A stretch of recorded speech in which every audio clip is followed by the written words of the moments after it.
lose. What matters is that you have a common goal. And to reach that goal, it takes a band of brothers acting as one. Every week, we come together to witness these gladiators of the gridiron pour their heart and soul into the field. This is Friday Night Rivals, driven by Cruz Chevrolet.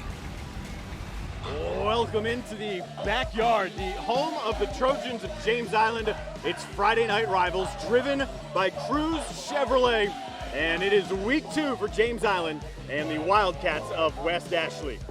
We welcome you down here on the field, Darren Goldwater and my buddy Dean Stevens. This is a West Ashley team that's so close to getting over the hump. Bobby Marion said he's just wanting to keep this team moving forward, doesn't want to see that step back. And they had a great road win last week at a very good Cane Bay football team. So if you're talking about clearing that hump, a lot of people think this is the year they clear it and they head to the playoffs and a really good seed. One of the reasons people are confident that they can clear that hurdle, it's their quarterback, Kenyatta Jenkins. He does it all, and he's one of a number of skill guys that's really dangerous. He is the little engine that could. I think he's only about 5'7", 160 pounds, but last week against Cane Bay had more than 200 yards of total offense. This is a guy that can own the passing lanes, and he can turn and burn on the ground. We're going to stick with the quarterbacks as we look at the Trojans. DQ Vincent got banged up a little bit last week, but boy, do they need him and his strong arm today. James Island went on the road and stubbed their toe. Literally. DQ hurt his toe. Weren't sure even leading up to this game that he would be playing, but we have been assured that he will give it a shot and give it a start and see how long he lasts. All right, can DQ Vincent hang in this game, maybe hit RJ Hamilton a couple of times? Can the Trojans pick up win number 1, or will it be West Ashley moving to 2-0 and keeping that momentum? Friday Night Rivals, driven by Cruz Chevrolet, is coming up.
Officially week 1 here in Low Country High School football. It's Friday Night Rivals, driven by Cruz Chevrolet. Our game time temperature is brought to you by Roper St. Francis, where experience matters, right on the nose, 80 degrees. Really not any humidity either, some cloud cover. It's a gorgeous Charleston August day. Time for our Cruz Chevrolet keys to the game, and for that we turn it to Dean Stevens. Darren, thanks. For West Ashley, I think tonight they just need to ground and pound the football. Just run it a lot. They ran it 46 times for 235 yards last weekend against South Florida. They will be able to own the line of scrimmage. Then ball security, they did turn the ball over 3 times last week against Cane Bay. As for James Island, it is a quarterback quandary. We know DQ Vincent is working on a bad toe, not broken, called a turf toe. I've not had a turf toe, but I stubbed my toe recently and it still hurts. So, did you do it on turf? Nope. Okay. on a stool. So we'll keep an eye on him, see how long he can go in this game. And then the bottom line for the James Island defense, they've got to contain Kenyatta. This is a kid who is just on fire, 5'9", and can really do everything. And we will see exactly the game plan they have for him. If they don't contain him, it could be a long night for this James Island football team. A lot of people are saying this is a West Ashley team that is as good as they've been since Bobby Marion took over. This is now his 11th year, and his goal after the Week 1 victory over Cane Bay. I'm abolishing Week 0, by the way. I'm maybe going to write up a petition about that. So after their Week 1 victory over Cane Bay, he thought it was progress, but what he wants to see is continued forward movement. West Ashley is at a point now where they're consistently making the playoffs, but now it's about that next level.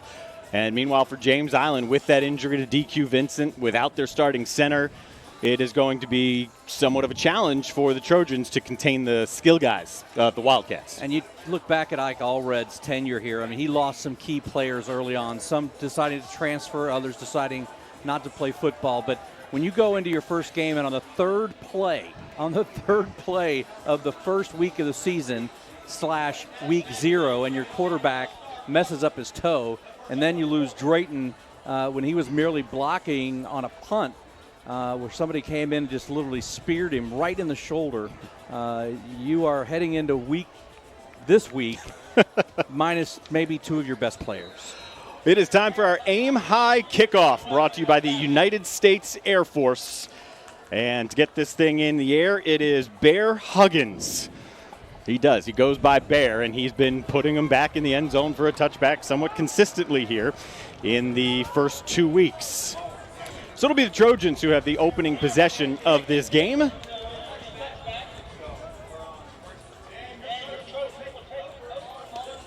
And it's time for our WOW starting lineup offensively. Now for the WOW whole home Wi-Fi starting lineup. No slow zones, no dead zones, just WOW zones. And if James Island's going to wow us tonight, it's going to have to be with Rodney Hamilton, number 16, 7 receptions last week in that loss to South Florence. Hamilton is certainly the primary target of this man, DQ Vincent. 14 completions last week, 7 of them went to R.J. Hamilton. And he's got Ron German behind him. He puts it down at his feet and takes the blow back there. He's going to lose 7 yards. That's what happens when you're starting centers out, huh? Doesn't help. The WOW starters defensively for the Wildcats. It's a base 4-3 look with Williams and Nelson in the middle. They'll start a freshman, true freshman there at middle linebacker, number 40, Caleb Edwards. So they lost 6 yards on first down. DQ Vincent's got a big arm, but that was read well and nearly picked by Deshaun Blackshear, a senior outside linebacker. Boy, did he read that just so well. Now again, Vincent, you'll watch him, he looks left the entire time, so Blackshear certainly gets a nice beat on it. And an athletic play by the senior linebacker. So right away, James Island is facing a 3rd down and 16 here. Vincent with a great pocket, and then that one is nearly picked as it slipped through the hands of his intended target. That's Beecher Brown. You saw the strength there, Vincent. I saw him warming up before the game. He and Beecher together, and they were standing kind of behind the stadium, just kind of letting it rip from about 30 yards. And you could really see the velocity on this throw. He's got him open, just throws a little bit behind him. Here's Major Chestnut, who's also a linebacker, and he had pressure right up on him. And he still gets that one away as it bounds back to the 45. He's tracked down. And a flag down. They're going to get a roughing the punter. I don't believe it was incidental contact. And if that's the case, it'll be a fresh set of downs for the Trojans. And it'll wipe off a pretty darn nice kick there from Chestnut. I think the other question that Bobby Marion may have was, did his defender get a hand on that ball? Would that make a difference? I don't know, but we're going to check in with the third member of our crew, Brody Hart, while we figure it out. Hey, Dean and Darren, hope you guys are doing well. Great to be back with you. So I want to talk about the previous matchups between these two teams. James Island might have a little bit more, well, you want to say momentum going into this game. I'm not sure if that's true, taking a look at the last 3 seasons, because they've not beaten West Ashley since 2014. And let me tell you real quick about some of the scores each of the last 3 times that West Ashley has played James Island. All right, so back in 2015, West Ashley beat them 59-13. Back in 2016, 57-20. Then last year, West Ashley beat James Island 48-14. So they're not really. James Island has not been within 3 touchdowns of this West Ashley team in any of their last 3 matchups. So if that doesn't fire this James Island team up tonight, I don't know what will, guys. James Island all-time does lead the series, but yeah, those were very, very good points. And James Island gets an early break with that roughing the punter. They'll have it out at the 29 to keep this opening possession alive. Yeah, so bad mistake by West Ashley on this, and what would have been good field position for them as Chestnut was kicking inside of his own 5-yard line. And Brody Hart bringing the stats right off the bat. Off the bench, into the game, part of the game. Well, he's got big shoes to fill after Scott Eisberg was with us for week 1. Eisberg wears like a size 8. He's good. They backed up immediately on their first set of downs, and here they're going to lose yards as well. That's Ron German, a 5'8 junior, and he's dropped 3 yards behind the line of scrimmage. You'll see a couple of different backs in the backfield. German will get most of the carries, but keep an eye out for number 18, Eric Rogers. James Island wanted to play fast. Here they do. They go fast, and that's R.J. Hamilton, who makes 2 tacklers miss right off the bat. And then he's pushed out of there by the free safety, Amari Jenkins. So what we have not seen so far out of DQ Vincent is either running the ball or scrambling out of that pocket. Really have no idea how he's being affected by that toe. You know, it's kind of like an ankle sprain. You know, people say it's better to break an ankle than sprain an ankle. I've heard it. It's still hard for me to comprehend. Look at that cut. And then a punishing blow laid into German. I hear that about a turf toe, though. Turf toe is you just rather have the toe cut off. Cut off? So I'm just telling you, that's what they're saying. Wow, that's pretty extreme. You never had a turf toe. Nor have I had a toe cut off. So German comes up about a yard short, and they will not go for it on 4th down here with, less than a yard. Yeah. It shows you how careful they want to be. It also shows you how much James Island trusts Chestnut here. Darvin Darby is back to return this punt. And the Wildcats set the return up.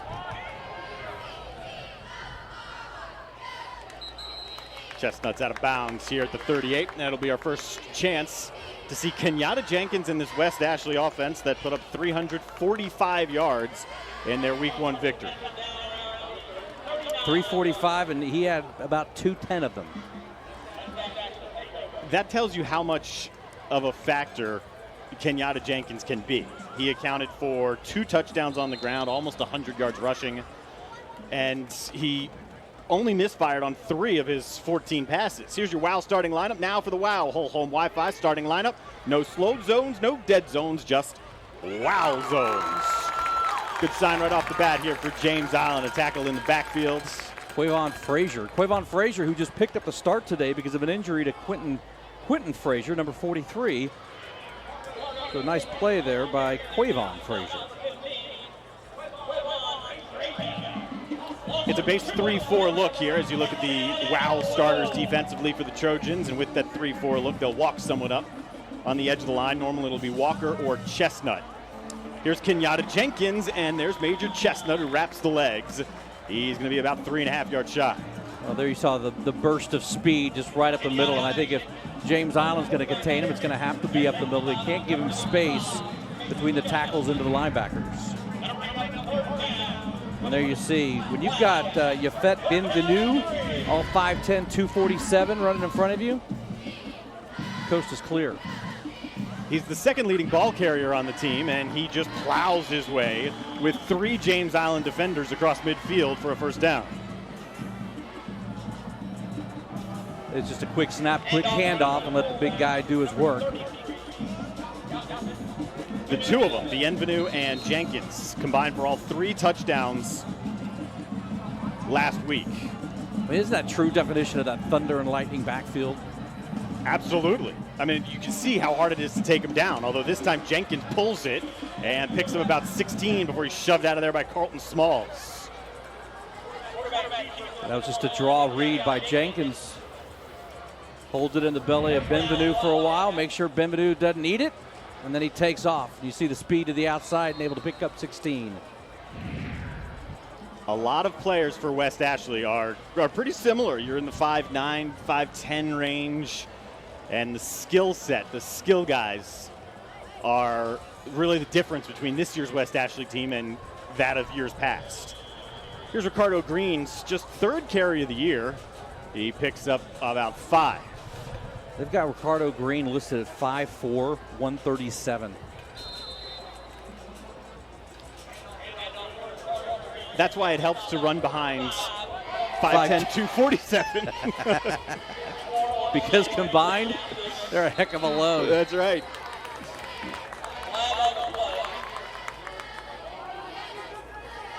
Our first penalty of the day.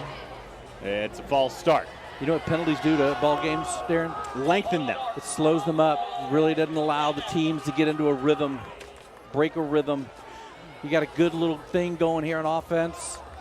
Jenkins already with 26 yards on the ground, mixing a little run. Penalty slows it all up. Yeah. It's not the TV timeouts necessarily. 2nd down and 11 now. They dump this screen off to Ricardo Green. He's got space down the sideline as he is wrangled out of there by Jarrell Jones, pretty close to the sticks. One of the couple guys I wanted to see play today, one was the big left tackle, Terrence Frazier. You saw him on that screenplay, 6'5", 350. And maybe that's why they call it a screenplay, because as he gets out front, he just basically screens the guy off. That's all it is. Both teams actually love their offensive lines. Frazier is a returning starter at that left tackle spot. The left guard also returns Dustin Register from last year. 4 seniors on that offensive line, and plenty of them throughout this roster.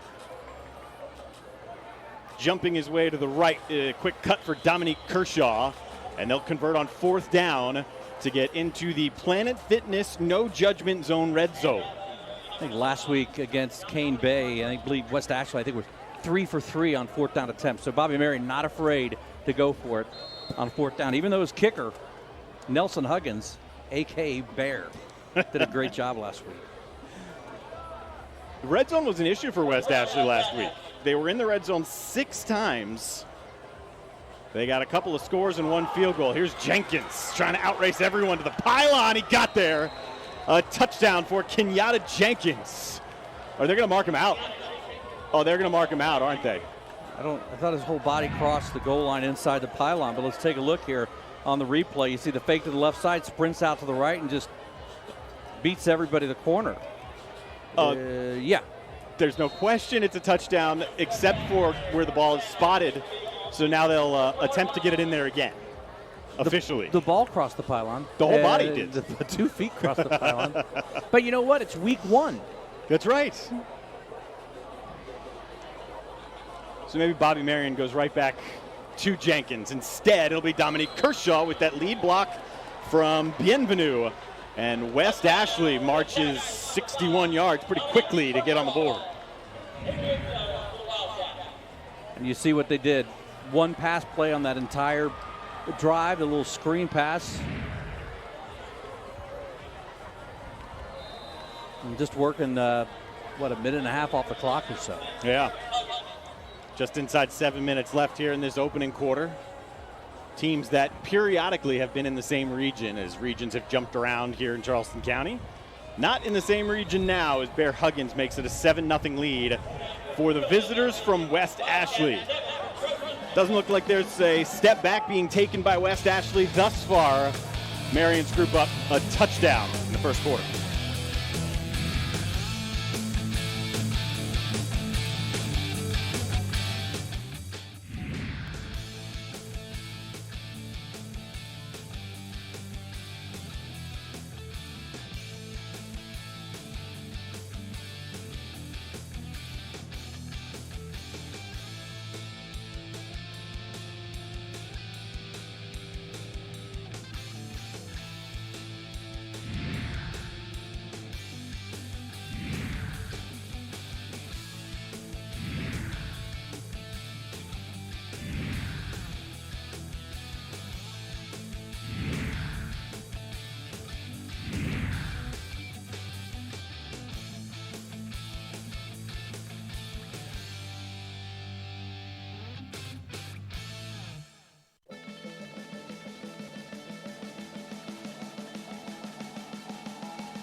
Let's crunch some numbers, brought to you by Anderson Brothers Banks. This is how Kenyatta Jenkins and DQ Vincent fared last week. Look at how efficient Kenyatta Jenkins was last week, and he was pretty darn close to that on the opening drive, Dean.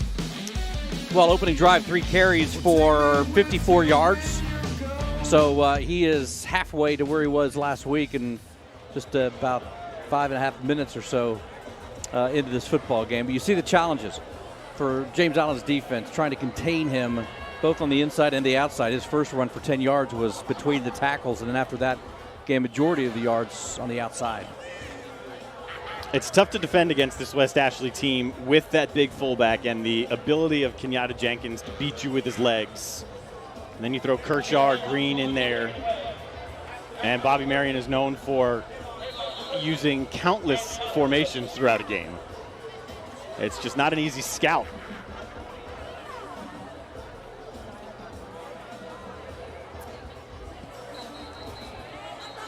Going to get an offsides call on West Ashley's kick coverage. So that'll just back up Bear Huggins 5 yards. He's 145 pounds, and he goes by Bear. Are we ready for the Bear Huggins story yet, or you want me to hold on to it? Well, I mean, if you're going to tease it, let's roll.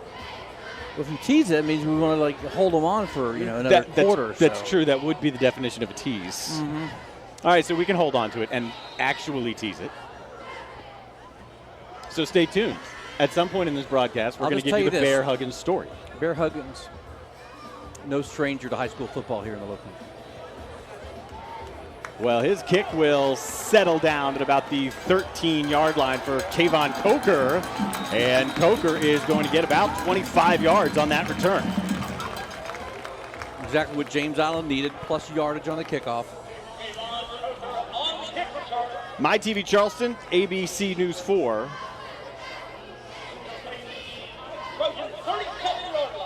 We're going to check in with Brody Hart. Hello, gentlemen. So I'm here with Ed Vaughn of Synovus. We're talking about the PB&J Challenge right now. Now, Ed, when I hear PB&J Challenge, it makes me think of something that I would watch on like ESPN 8, The Ocho, like some kind of like peanut butter and jelly challenge. So, but that's not what it is. Tell me, what is this? Peanut butter and jelly is one of the most fundamental types of food. It's great in protein, and you can enjoy it from 8 to 80. And it's a fundraiser for the Low Country Food Bank. And so we at Synovus want to give back to the community, and Low Country Food Bank services 10 counties in the Low Country and helping people with their food needs and low income, and it's just a great way to kick off the high school football season and get everybody energized about giving back to the community. And just real quick, how did you get involved with this? Where did the idea for this come from to do this? We did it last year in a target market in Chattanooga, and we had such a great success.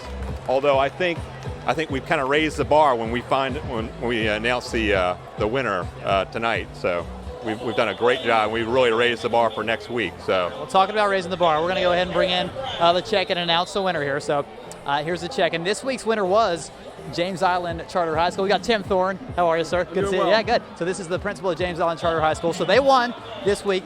They raised 4,405 pounds of peanut butter and jelly. 4,405 pounds. So thank you so much for doing that. Thanks to both teams for participating. Yeah. Right? Yeah. Thanks to both teams. So next week when we do this, we're going to be talking about Ashley Ridge. They're one of the schools participating in this next week as well. So it's going to be something that we're doing all year long, guys. All right, Brody, appreciate it. 4,000 pounds of peanut butter jelly? Yeah. That's a lot of peanut butter and jelly. Have you spent any time at all at the Low Country Food Bank? I have. It's been some time, but I did. You walk into that warehouse, and it is amazing how much food is stacked in there. And 4,000 pounds of peanut butter and jelly will get lost in there, and it will be given out quickly. Such a great need around the Low Country. We get you back to action. 3rd down and 26 as Vincent lofts one out of play. We did see in that drive behind Brody that DQ Vincent did take off, so we did get somewhat of a look to see the comfort level, although it was really for about a yard or two before he was quickly wrapped up. Yeah, and then the play that really set them back behind the chains, he was just sacked. It was a coverage sack. West Ashley doing a nice job. DQ looking at a couple of his receivers, just couldn't find anybody open. Here's a knuckler now. And it'll be down at about the 47. My TV Charleston, ABC News 4, proud to present each participating homeschool a check for $500. This on top of the $100 they just received from Synovus. This $500 grant provides each school with extra funding to help make their school great. Over the past 8 seasons, Friday Night Rivals and our sponsors have donated $85,000 to Low-Country students and schools. Congratulations from My TV Charleston, ABC News 4, and Friday Night Rivals. Up a touchdown. The second possession for the Wildcats will begin just shy of midfield. And after this timeout on the field. Yeah, it wasn't clear who called the timeout, whether it was James Island or West Ashley. West Ashley came out and basically their basic running back, fullback, Kenyatta formation. Interesting to see if on this possession, after dominating their first possession with the run, if they try to throw the ball a little bit or if they'll just stick to the ground and make James Island stop them. So far on the ground, that opening drive went 61 total yards, and there was only one pass play in there, a little screen that was certainly effective. Let's check out our Zaxby's fans cam. There we go. We got some James Island students here. Got a little luau going on. Yeah. My daughter would love some of those lays. Hey, you see the guy in the middle with the big afro? Yes. That was me in high school. I can sport that. Minus the cell phone. I can. Yeah, that was me, man. Yeah, no, I can do that with my hair still. You can. That's why I keep it short. Look at us. Look at us. Uh-huh. All right, this time it looked like Ball there was on the ground. miscommunication. Yeah. Bienvenu tried to rip it away from Jenkins, and the end result was the fumble that West Ashley has fallen back on top of. The last time they ran that play, Jenkins kept it. Bienvenu said, my turn. Still pick up a yard. That's right. It's convenient when that happens. You put it down on the turf and you still gain a yard. Fumbles were an issue for West Ashley last week. They lost 3 fumbles. And I believe most were in the red zone, which is what contributed to their red zone struggles. Here's Dominique Kershaw now on the edge. A senior getting a bunch of FCS looks, sprints his way into James Island territory with a flag down behind him. Jalen Pickney did a nice job of blocking on the outside for Kershaw to turn the corner, but I wonder if he did too good of a job, if that's where they threw the flag. You see nailed it. Hand kind of outside of the pad of Tyler Gibbs. But that hold occurred close to the 40-yard line.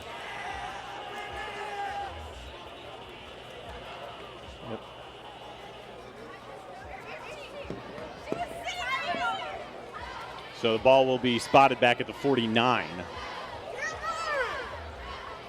And replay second down.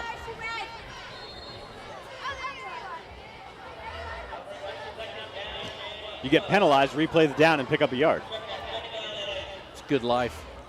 And you fumbled and picked up a yard on this drive. Now Jenkins rolling away from his arm side, fires a strike. And that moves the chains once again. That's Darvin Darby. Check it, that was 6, not 8. That's Dwaylen Delliston. Delliston had a nice week last week. A couple catches. See him find a little hole in that zone. Delliston does the rest, picks up the first down. Look at how low Bienvenu was. He was on his knees up until right then. And he's the decoy as Jenkins dives his way inside of the 20 for another West Ashley first down. Listen, you've got, what,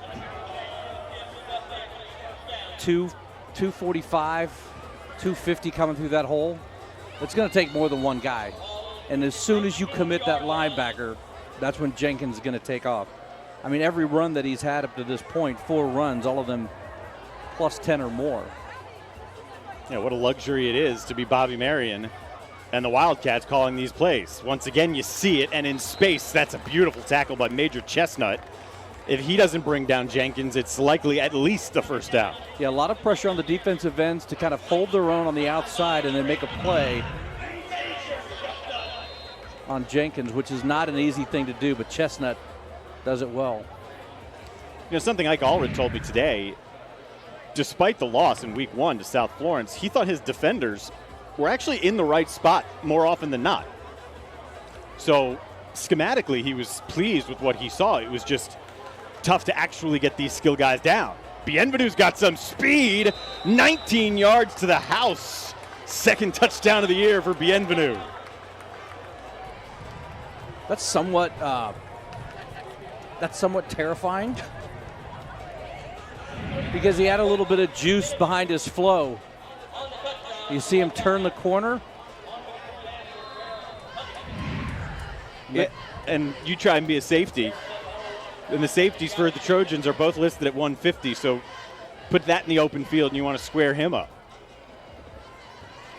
2 possessions, 2 touchdowns here for West Ashley. As Huggins hooked it, but he kept it through. This was the problem that James Island faced last week, giving up 3 touchdowns on their first 4 possessions, or defense, to South Florence. Wildcats are now over 100 yards of offense in this first quarter. 114 to be exact. The Trojans have yet to pick up a first down. 56 of those yards, Kenyatta Jenkins. So he's kind of right on track. He had close to 60% of the team's offense last week, combining his rushing and his passing. So he's right around the same mark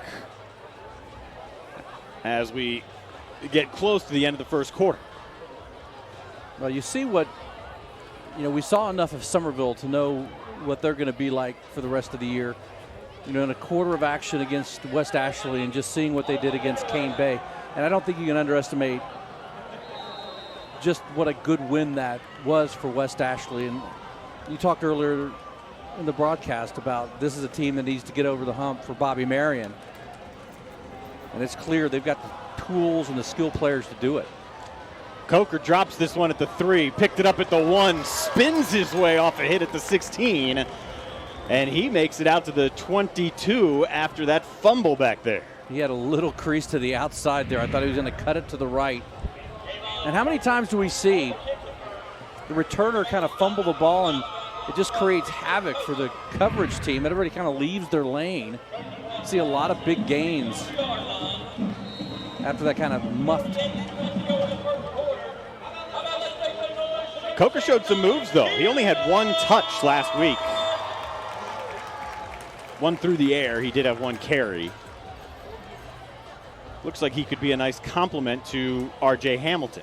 Here's Eric Rogers, Dean. The backup running back is in there to spell German, and he is met at the line of scrimmage. He runs directly into, I thought it was Jamar Blandon, and instead it's Jared Graham. 44, not 42. He'll miss a block inside. And a loss of 1. It's been a very consistent theme for James Island, losing yards on the first play of a fresh set of downs. Here's Vincent, gets it out of there quickly, and man, what an arm, and what a catch. R.J. Hamilton's going to be a yard short of the first down.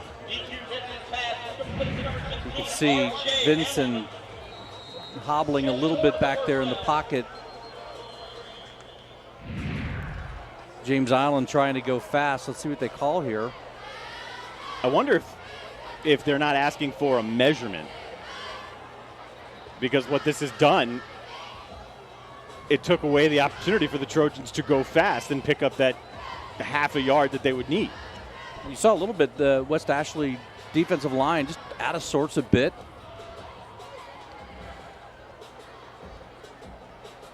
Now the yard marker, they're going to go ahead and exactly what you were talking about. Yep.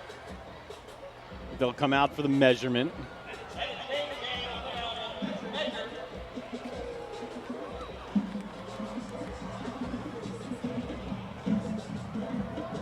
No need to go fast. You get the first down. That's right. So Ike Allred doesn't have to get upset with the fact that an opportunity to get the first down was just taken away from him. His team got it on their own, and it's their first of the day.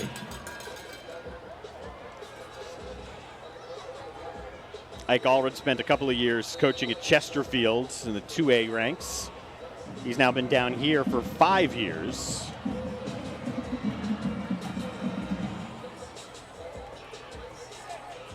Vincent looking this way all the way, and that one's deflected as it was intended for Brown. Yeah, you could see the path of that football was kind of altered a little bit, but just trying to make a quick pass over to Beecher Brown. See who gets his arm up. Yep. Blackshear's been getting into the backfield pretty regularly here in this first quarter. Yeah, Blackshear reads it really well on the outside. He deflected a pass on James Island's very first drive. You know, that's the kind of play where Vincent's got to kick it and just let it rip. Got to get it there quick. Here's Eric Rogers. Look at that hole for Rogers. A quick sidestep, and Rogers puts his shoulder down to pick up 8.5. You're kind of waiting right off the handoff for him to get just crushed. And he just kept finding a little crease here and a crease there. Very patient, waiting. Nice outlet block by Harrison Brown downfield a little bit. Sets up a 3rd and makeable for James Island. James Island has yet to convert a 3rd down today. They are 0 for 3. And it'll be Rogers. Grayson Cope wraps him at the shoulders and drops him 2 yards behind the line. Yeah, tough sledding on the outside, losing 5 right there. Yeah, Dylan Giddens, sophomore tackle. Missed a block, allowed him to come through, and back comes Chestnut. See if Chestnut can flip this field here a little bit as we approach the end of the first quarter. West Ashley touched it twice in this quarter. They've got a couple of touchdown drives.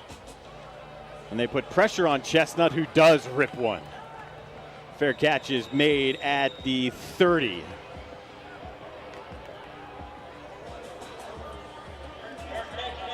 It's exactly what the Trojans needed. Just make West Ashley go a little bit farther here, open their playbook a little bit more. But you got to find a way to slow them down a little bit, Dean. They're getting chunks of yards. Yeah, when you take down, when you look at the James Island defense, you know, Chestnut comes in at 215. As a linebacker, he's the heaviest guy. You've got a 160-pound kid in the middle, 180 in the middle. And it's on the ground with Delliston. Look at Delliston pushing the pile with the help of Bienvenu. It's a 9-yard run in the final play of the first quarter. So West Ashley is living up to its billing here. Both sides, Bobby Marion, Ike Allred, others around the area are saying this is a chance for West Ashley to be as good as they've been in Marion's tenure. 2 times they've had it, 2 times they've scored. After 12 minutes, they lead at 14-0.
What a gorgeous night out here on James Island at the backyard, the home of the Trojans.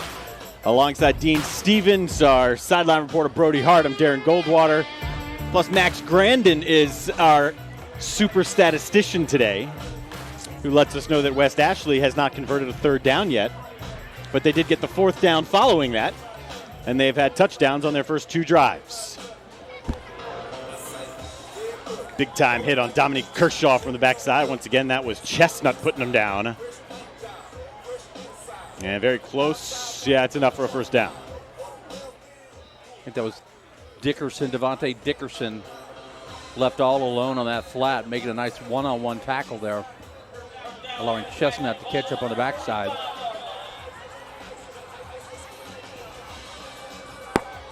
Jenkins is efficient. He was 11 of 14 last week. He's put it in the air twice today. Both have worked out for him. Here's Bienvenu. And the first guy to get there was the senior inside linebacker, Jackson Joy, number 32. It's still 4 yards.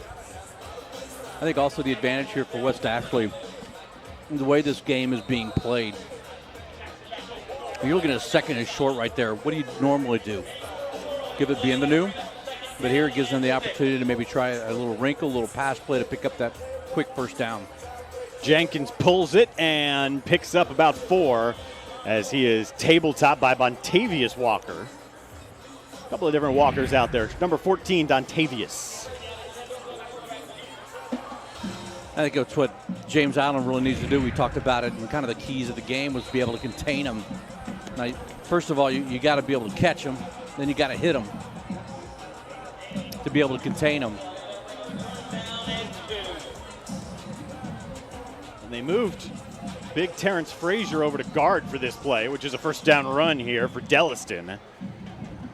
And they're picking up chunks at a time. There's your third down conversion that you were waiting on for West Ashley.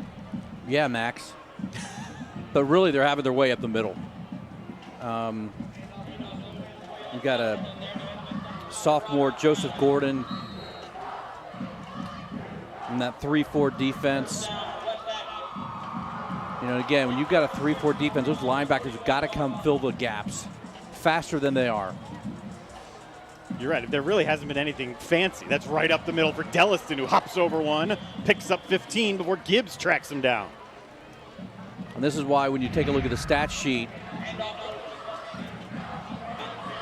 you see big Terrence Frazier taking somebody out. But you take a look at the stat sheet from last week's game against South Florence.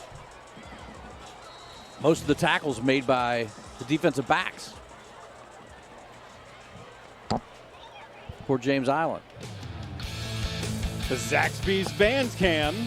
Look at that. They got a DJ actually out here tonight in the stands. So if the game's not enough to get you hyped, you got a DJ out there. And I think that's actually something that some colleges are implementing. I'm almost positive Williams-Brice, if they haven't been doing it, is starting it this year for South Carolina. But he doesn't have, it's like DJ Hawaii 5-0. DJ Hawaii 5-0. But he didn't have 2 turntables right there either. He's just like spinning it off of the computer. Yeah. I think it's a little different than spinning the hot wax and spinning the hot apple. Oh, the hot wax now. Well, were you a DJ back in your days? This is maybe. You scratch it a little bit? This is like early fourth quarter conversation. We're getting, tell you what though, we are getting close to the Nelson Huggins story. Penalty on West Ashley, so first down and 14. A little play fake. Bienvenu bobbles it before going out of bounds, nearly picking up what was lost on a penalty. And nobody on that right side. Really nice play fake by Jenkins.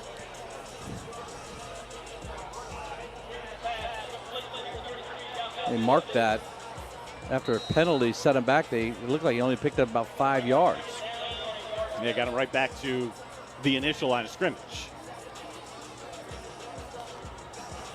Late substitution coming in, Will Floyd. They're going to put 5 on the line now, change things up a little bit.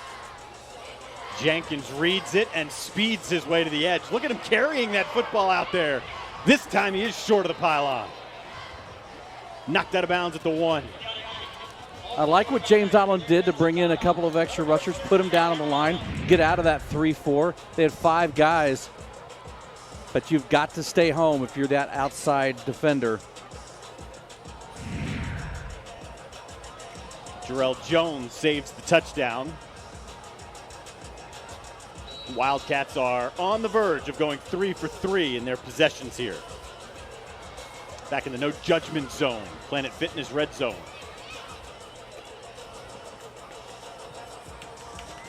Terrence Frazier, the big tackle, now moves over to the right side. They're moving him around a lot. And they tried to run that way, but it's blown up right off the bat. That's Frazier again. Playing a nice game for a substitute.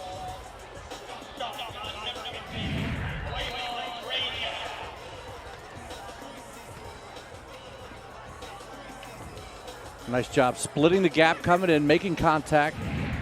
Loss of about 4 yards for West Ashley. We've not seen a loss of yardage on a play in a while.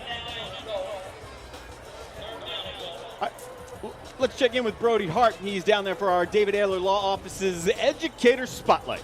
Hey, thank you, gentlemen. I'm here with Tim Thorne, principal of James Island Charter High School. So, Principal Thorne, we're talking about football all night, but let's talk about what's going on in the classroom. What's going on at James Island Charter High School? Well, this past school year, we've expanded our engineering program, computer science, and also added culinary arts. We've offered more dual enrollment classes this year as well. In our AP and IB classes, we have more students taking those courses, so we're trending in the right direction academically. Trending in the right direction academically. What about athletically? What else is going on with some of your other teams? We're very excited about our volleyball team. They were good last year, and they're going to be good again this year. We expect them to go very far in the state competitions, so we're excited about them a lot. Real quick, I got to mention the atmosphere here with this DJ in the student section. The first time you guys have ever done that, right? Yes, it is. It's about trying to enhance the fan experience. We have the DJ here. We have Smokey Oaks as our vendor now in concessions, so come out and enjoy some good food and some good music. Tim Thorne, thank you, sir. All right, thanks a lot. All right, that was the principal of James Island Charter High School, guys. We'll get it back to you.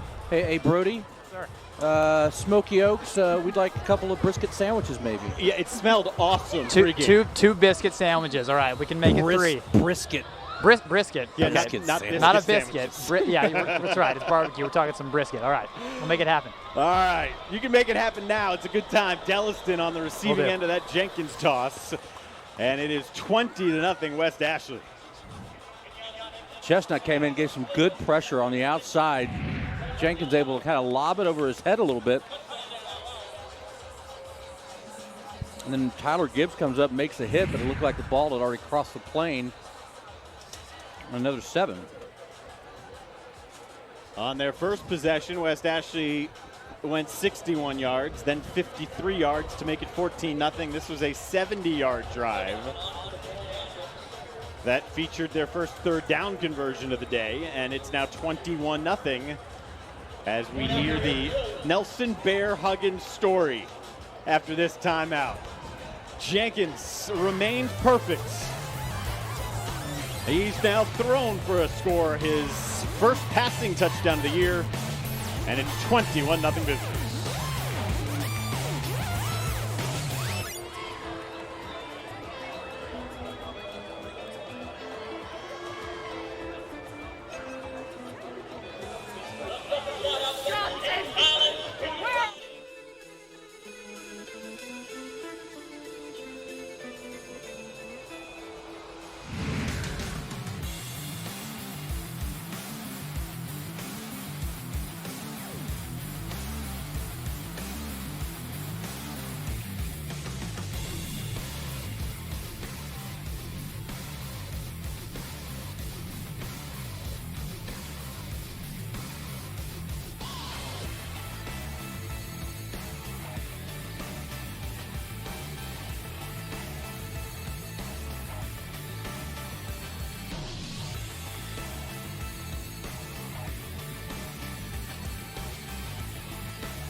Time to crunch some more numbers, brought to you by Anderson Brothers Banks.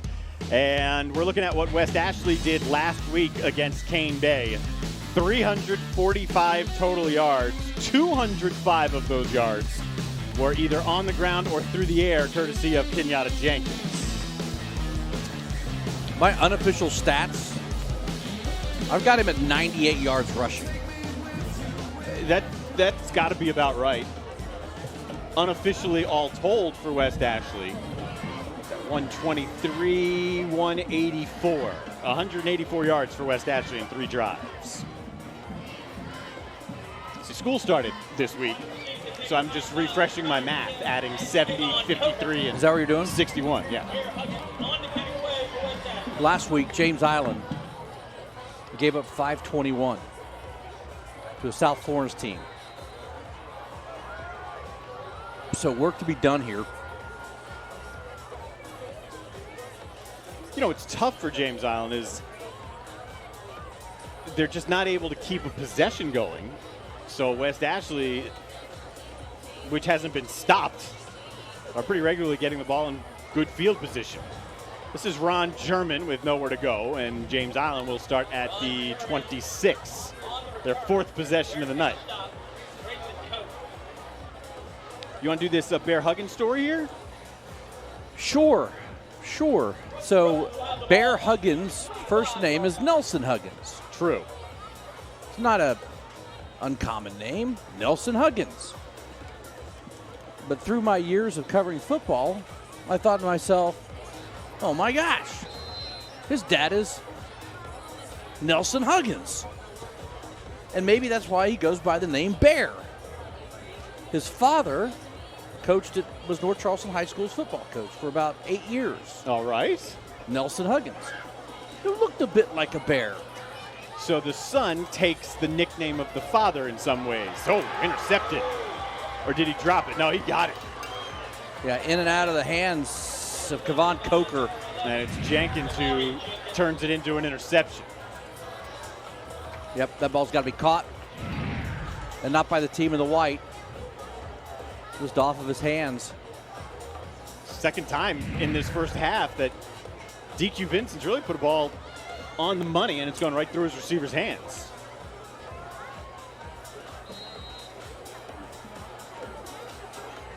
And you give him the ball at the 30-yard line, which is not a good thing. And Jenkins is untouched until he gets about 6 yards. Major Chestnut the first to get him. It's close to another first down. When it comes down to the X's and O's, I don't think West Ashley's doing anything that James Island didn't expect.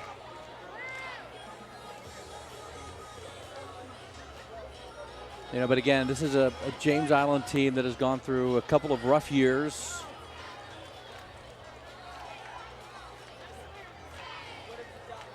Numbers have become an issue depth-wise for a lot of these big schools. West Ashley will tell you the same. Nice tackle by Jackson Joy on the outside after the completed pass.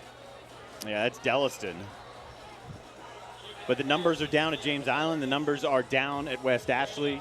It's just a factor in some ways of the growth of the area is actually hurting the size of some of the bigger schools with other schools coming into the area. Numbers down so much at Wando High School.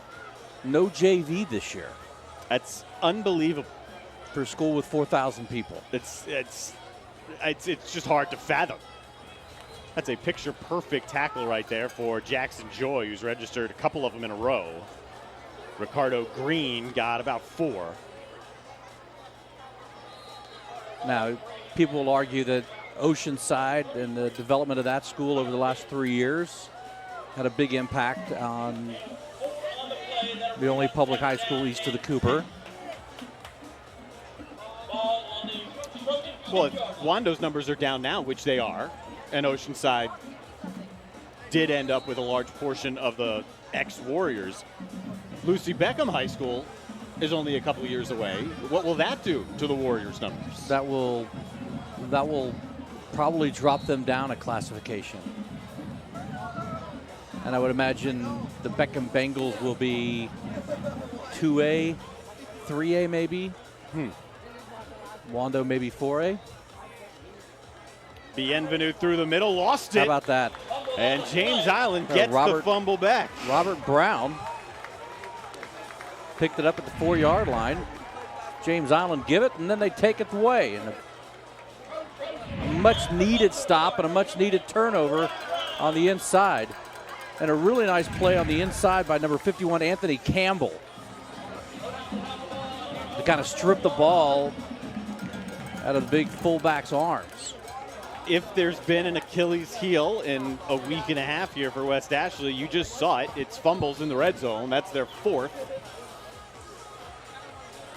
It was a little bit tighter last week. They narrowly squeaked by Cane Bay. At least they've got some breathing room here. And James Island has it at the 4-yard line and trouble moving the ball. They've got to get this thing going forward. Trying to get the play in first. They call a timeout. I believe the play clock has not worked, correct? That is correct. So last week we didn't have the clock. This week we don't have the play clock. It's a good trade-off. I'll take it. You think so? That was a bit maddening last week, was it not? It was interesting. Like, we know there is 7 minutes and 1 second remaining in this first half. But it's frustrating to have to take that timeout off the turnover. Correct. However, down 21-0 with the ball inside of their 4 or 5 yard line. I'd much rather be sure of exactly what we're going to do than to have another negative play or a turnover and give it right back. Absolutely. Interesting, you were talking about the numbers. There was an article out today by a couple of different outlets, started in Texas and then it was picked up nationwide, about how numbers across the board, across the country, even in the state of Texas where high school football is king, those numbers are down. And the 2 reasons were, and I don't think it's scientifically proven, concerns about head injuries, concussions, and then the second angle that they pushed was it was part of the Me Too movement as well.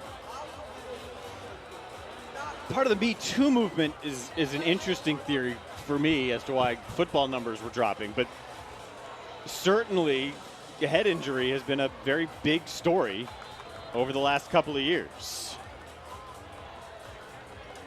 There's Darvin Darby. That was right around the line of scrimmage. They're going to give him 1 yard for German. Yeah, West Ashley's defense really impressive. Quick and to the ball. Darby was there, as was Elijah Johnson. The speed it's just different level for West Ashley here. This one's brought in by Jaden Scott. He's going to give him a little bit of breathing room, but it'll be 3rd down and about 3.5. Probably their best well-played snap of the game. A little wide receiver screen to the outside. But again, your man Darby right there, 5'11", 220.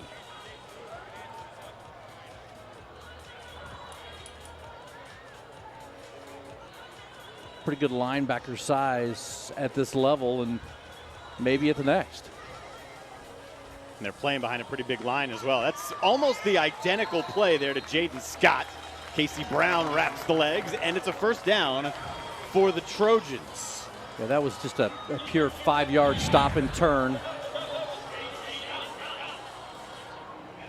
And you see the arm strength of Vincent. Almost throws a better ball to a receiver that's kind of stop motion than trying to hit a receiver on the run. And that's what worried Bobby Marion and the Wildcats the most, his ability to get that ball out of there.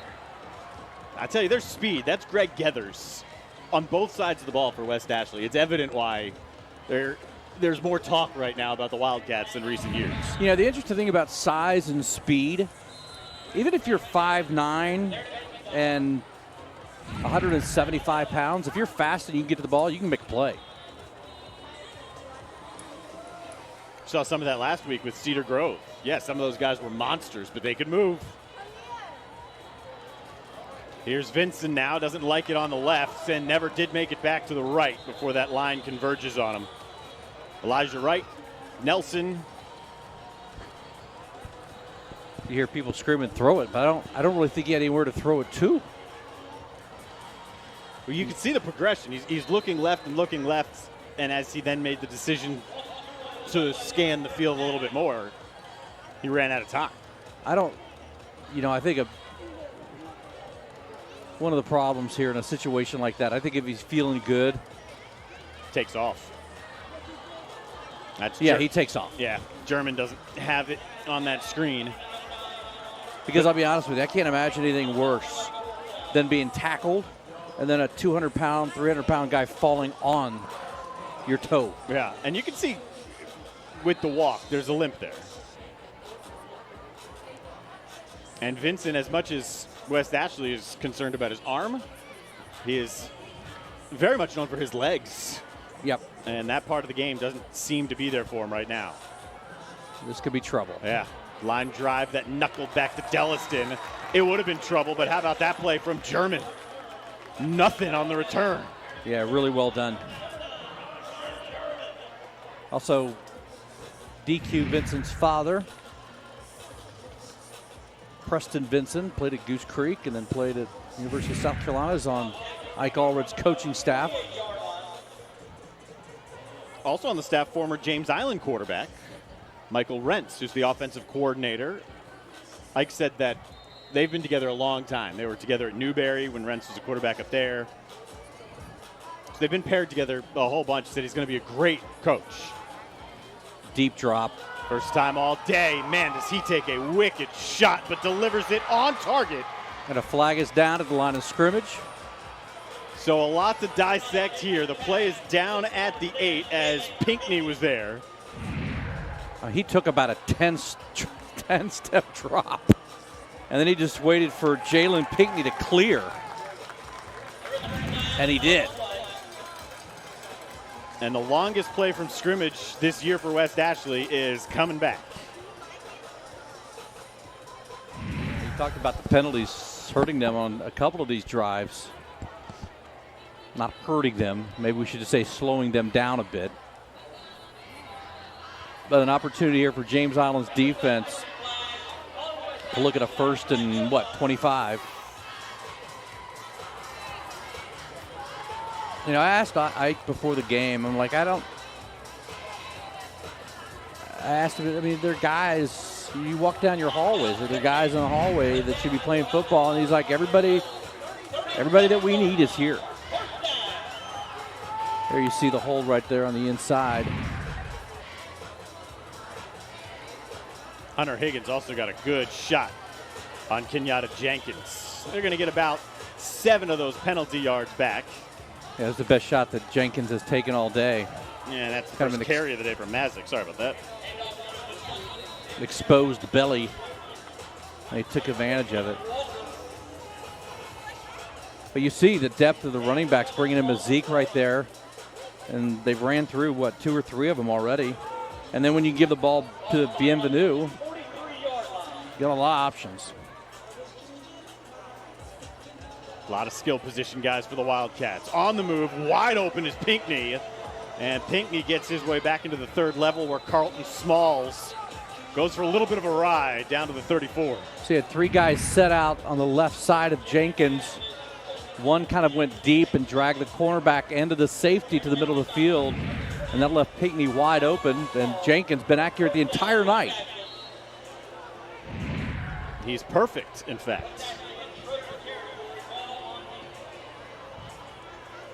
So what was 1st and 20 after the penalty was no problem at all for this West Ashley team. Quickly, another fresh set of downs. Next week, West Ashley will entertain the Stags of Berkeley in what certainly shapes up to be an interesting one. There's Green for a 1st down. That's about 15 yards. I'm going to tell you something. It may be a 21-0 game, but you watch 85 Major Chestnut. This guy is playing. He is playing. He's a big part of this team. He's the best defensive end punter in the country. Let's start rattling off that list right off the top of our heads. David Clowney, what a heck of a punter. We probably could.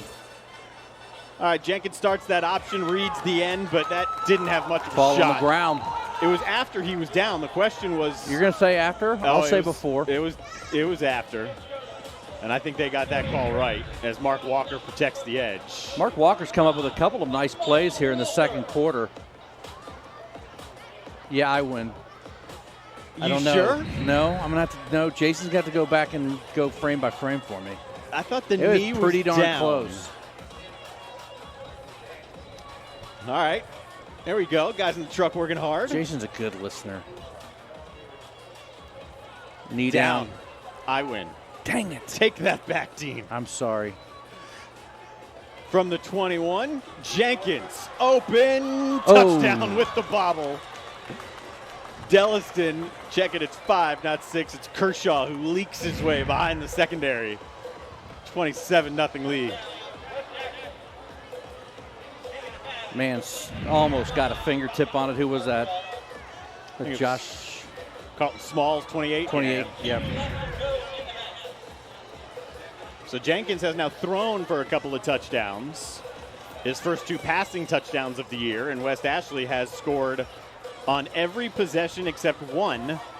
And that one, they fumbled away at the 4-yard line going in. There you see him coming out.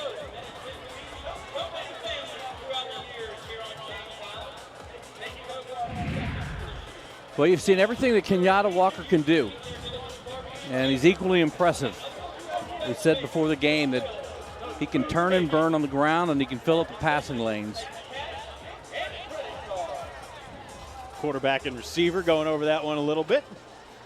First touchdown of the year for Kershaw, and it's the 2 guys on this team that are generating the most college looks at the moment.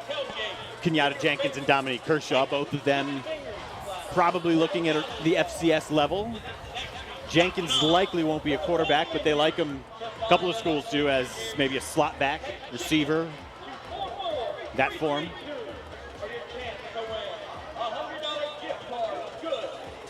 There's a lot of places to play. They're looking for a kid that's that polished. You know, and you take a look at their schedule. You said they've got Berkeley next week. And then they've got Goose Creek, which is, don't know a lot about them, new coach. Then you've got a Wando team, and then Stratford, and then you've got Fort Dorchester, Ashley Ridge, Somerville. So you got the big 3, the Fort D, the Ashley Ridge, and the Somerville to finish up a stall. But, you know, you're talking about Bobby Marion clearing that hump. I mean, last year he was 5-5. The year before that he was 5-7. He was 6-6 the year before that. Had a down year, 3-8, and then 2013 he was 6-5. So I mean, right around the 500 mark in the last each of the 4 or 5 years. That's why he wanted to make sure he didn't see a letdown today. Part of it was the history. Part of it is the potential he sees for this team, and then part of it is, well, we got Berkeley coming up next week. So right. If there's a letdown now, how do the guys respond with Berkeley coming in? Right. Yeah, they wanted to put together a clean 4 quarters of football. I think the only argument we'd have right now is the turnover inside the 4-yard line, 5-yard line. Yeah, only a couple of penalties, not even a handful of them for West Ashley. Penalties have not hurt them. Otherwise, it's been a very, very clean game for the Wildcats. See some fresh linebackers in there. Vincent gives that to the streaking Darby, who falls forward for a few. German, check it, not Darby. I was still thinking about Darvin Darby. There was a shot of him on the sideline after that play on special teams. Yeah, nice play on special teams. It's just looks like a player, doesn't he? I mean, you look at the body of 5'11", 220. In the mold of what you were talking about, Dean, size and speed. You look at a college linebacker at the FBS level, you know, that 5'11", 220, 230, that's common. Yeah.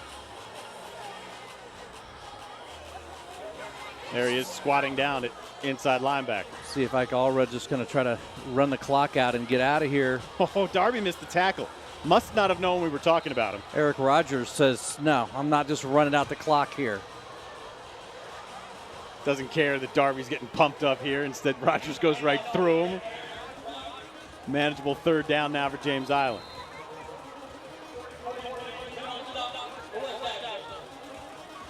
Wow. Immediately off the edge. That's Mikey Blandon. That was quick.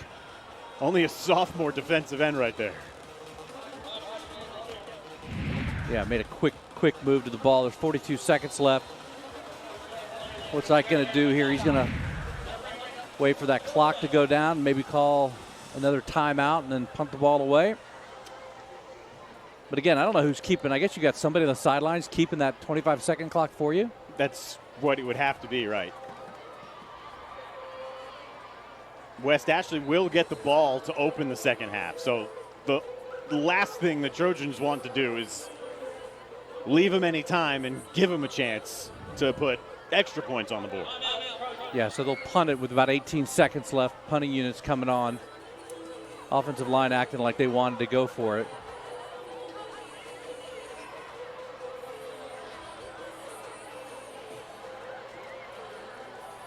Trojans just trying to find some rhythm. Tough to do when your quarterback is banged up. Your best offensive lineman isn't dressed. Yeah, but you've got, and again, if we were to assume that toe is banged up pretty good, it limits what you can do. Right. And as a defense, then you could just tee it up because you're focusing and you're zeroing in on the running back. He's not going to have a lot of mobility for a 3 to 5 step drop and, get outside of the pocket. Because you look at the kid, and we've seen him play in the past, he's 6'5", 210. Get him outside of the pocket, let him run, make him do some things. It's a totally different offense. Right. Totally different quarterback.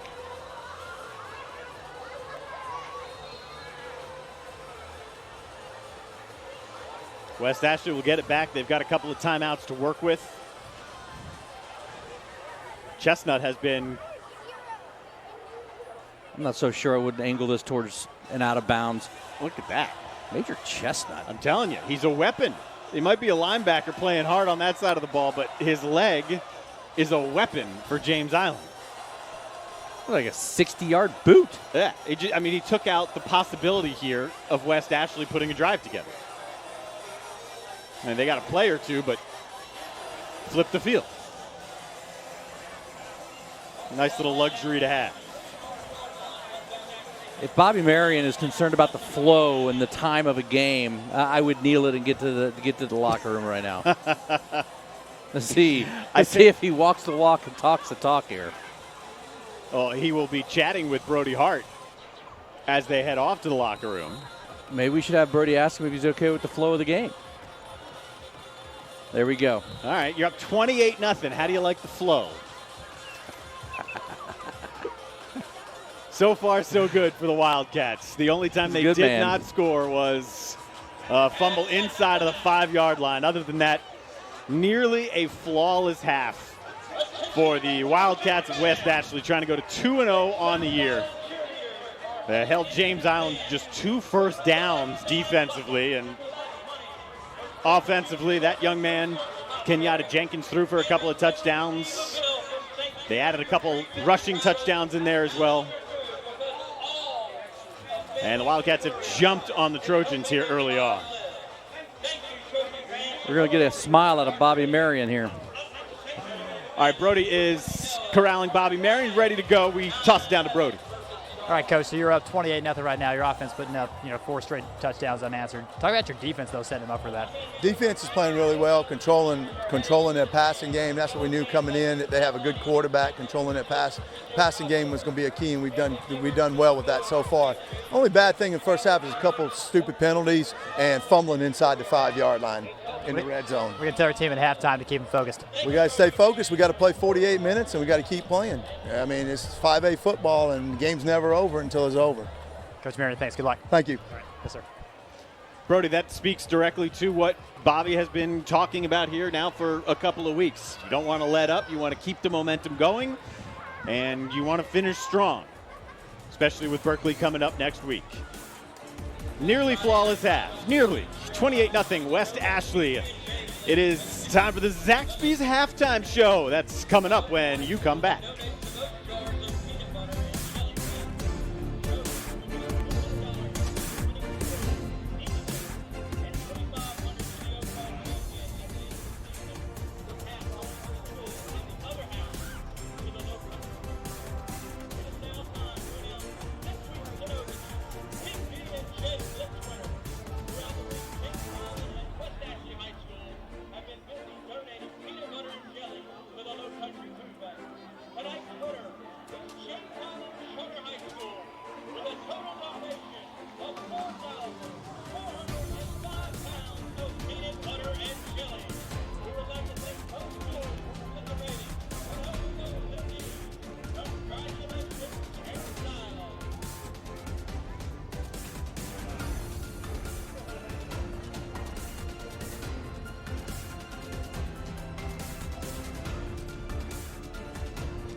Welcome to the Zaxby's Halftime Show. Zaxby's can cater your next tailgate with your favorites like the chicken fingers platter. They also have the salad bar. Check them out at Zaxby's.com for a full menu and to find a location near you. Plus, each week, Zaxby's gives you a chance to win some free food. And we all want free food, especially if it's Zaxby's. All you have to do is text chicken, because it's Zaxby's, to 44332. Your chance to win $100 of pure deliciousness from Zaxby's. Text chicken to 44332, and you are eligible to win $100 worth of Zaxby's. Every week, David Ayler Law Office is proud to highlight scholar athletes from each participating school. The students selected have an opportunity to win a $5,000 scholarship at the end of the year. Let's meet them.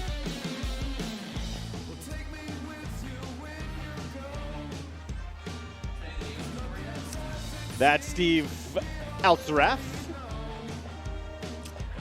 And from James Island, it is Dolan Owens. 4.779 GPA. Yeah. Wow. I get doubles up Aylers, maybe, huh? All right. All-state multiple times in track, nationally ranked in multiple events as well. He's smart and he can fly. Love it. Dolan Owens. So congratulations, Dolan Owens and Steve Alsaraf.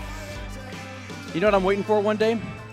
I'm waiting for one of our scholar athletes, like, to be employed, as a young adult by David Ayler. Well, we're getting to about that point. We are, but let's hear more from David Ayler right now. All right, thanks, guys. We're David Ayler of the David Ayler Law Offices. Thanks for talking to us. Yeah, glad to be back. All right, well, very glad to have you. So we're talking about Scholar Athlete today. Give me some background on that.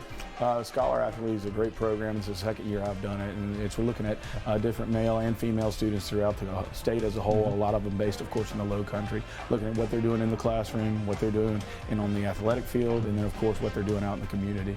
And at the end of the term, we finally look at who we decide is the best, and that by far is the hardest and worst part of this whole thing, is because they're all excellent. Yeah, and we're right in the heart of football season, but this is not just for football players. Absolutely not. We have a lot of our football players that also play other sports, and then, of course, we have a lot of ladies that are involved in various athletic events and things like that. But what's more important to me is not just what sport there is, but of course what they're doing in the classroom, but really what they're doing when they have their free time. Because playing all these sports, having that much schoolwork, and then the little bit of time that they have outside of all that to still be giving back to the community is huge.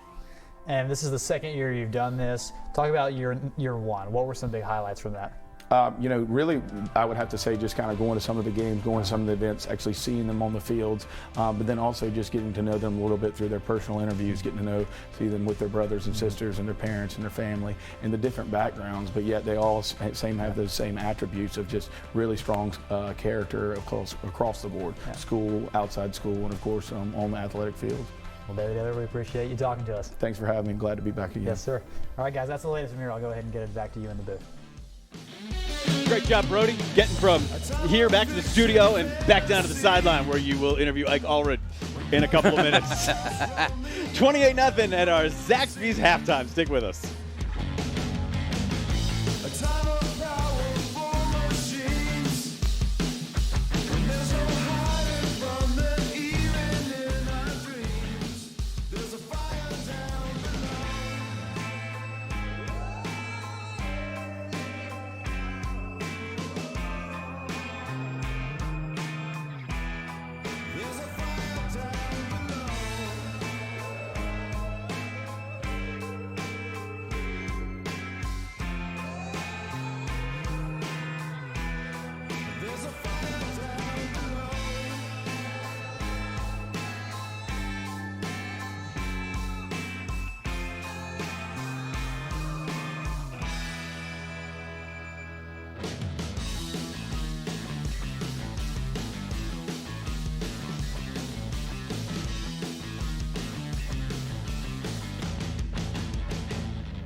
Zaxby's halftime show continues. Let Zaxby's cater your next tailgate with your favorites like the chicken fingers platter or the salad bar. Check Zaxby's.com for a full menu and to find a location near you. Tonight's trophy and the trophy every week is provided by RKO Total Graphics that is in downtown Charleston. You can see it on the plaque. The winner of this game gets to keep that trophy for their trophy case. It's West Ashley who leads at the half 28-0. Our thanks to RKO Total Graphics in downtown Charleston. Look at that. Brody is back from the studio already. Man, Flash. You're Flash. The magic of television, right? Unbelievable. I don't know. I think it's those Air Jordan 7 collector item shoes you got on. Have you yeah, you can. Can you pan down? Let's check them out. Let's see these. That's Yeah. right. I'm actually wearing shorts on television. I've never done that, but I feel okay about that. So we're talking about Zaxby's right now, one of my all-time favorite restaurants. I've got Tom Ledford. He's one of the directors of stores. Tell me a little bit about Zaxby's. All right, so Zaxby's been around since about 1990. We've been here in Charleston since about 2002. We've got 12 stores here in the Charleston market, all locally owned and operated. Great restaurant, great place, very fresh concept, hand-breaded chicken fingers, fresh salads. Just a great place with a lot of great people. And how is it so good all the time? Like it's my favorite, one of my favorite spots. We just try really, really hard. That's how. So, yep. That's a good motto. All right, so tell me about the fifth quarter festivities. All right. So more than anything tonight, we're just here to say thanks. I mean, Charleston's kept us in business for about 16 years now. So tonight after the game, we're asking everybody to come back to the Zaxby's on Folly Road, and we're having what we call a fifth quarter party. There'll be some awards. Somebody's going to win free chicken for a whole year tonight, and 20% of the proceeds are going to go back to a great organization that we really love and we care about, and that's Postal Crisis Chaplaincy. Yeah, this is Rich Robinson, right? That's right, Rich Robinson, the executive director. So. Well, how are you doing tonight? I'm doing well, thank you, and great to be here. And we're just thrilled to be a part of the community. And we have a diverse team of first responder chaplains, and we're out there serving our first responders and supporting our survivors. And we appreciate all the support from Zaxby's. Out in the homicides, the suicides, traffic fatalities, and then following up with the first responders and survivors. So it's a really important ministry, and all communities supported. Well, yeah, as a reporter, I see you all out on scenes all the time, and you do great work helping people that are in those tough situations. Yeah, it sure is, and we probably have about 40 volunteer chaplains right now. We developed a community chaplain team to sort of go out and get to know the community in the good times, so when we're there in the tough times, they know us. And we also have a survivor care team that does follow-up and 3 support groups for suicide support group, first responder support group, and family support group. Rich, thank you for what you all do. Thank you, too. Appreciate it. Thanks, Tom. Yeah, so we got great community servants there, great community servants with Zaxby's and doing some great food as well. Guys. Appreciate it, Brody. So remember, just head to Zaxby's on Folly Road. A chance to win some free chicken, and a large chunk of the proceeds goes to Coastal Crisis Chaplaincy tonight on the Zaxby's on Folly Road. More from the Zaxby's halftime show when we bring you back to the backyard.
It's the Zaxby's halftime show.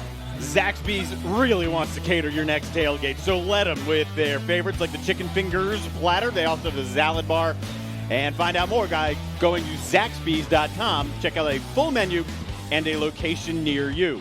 It is now your chance as well to be interactive with the show. It's our cheer competition for the Spirit Award. We're going to let you watch both cheerleading squads.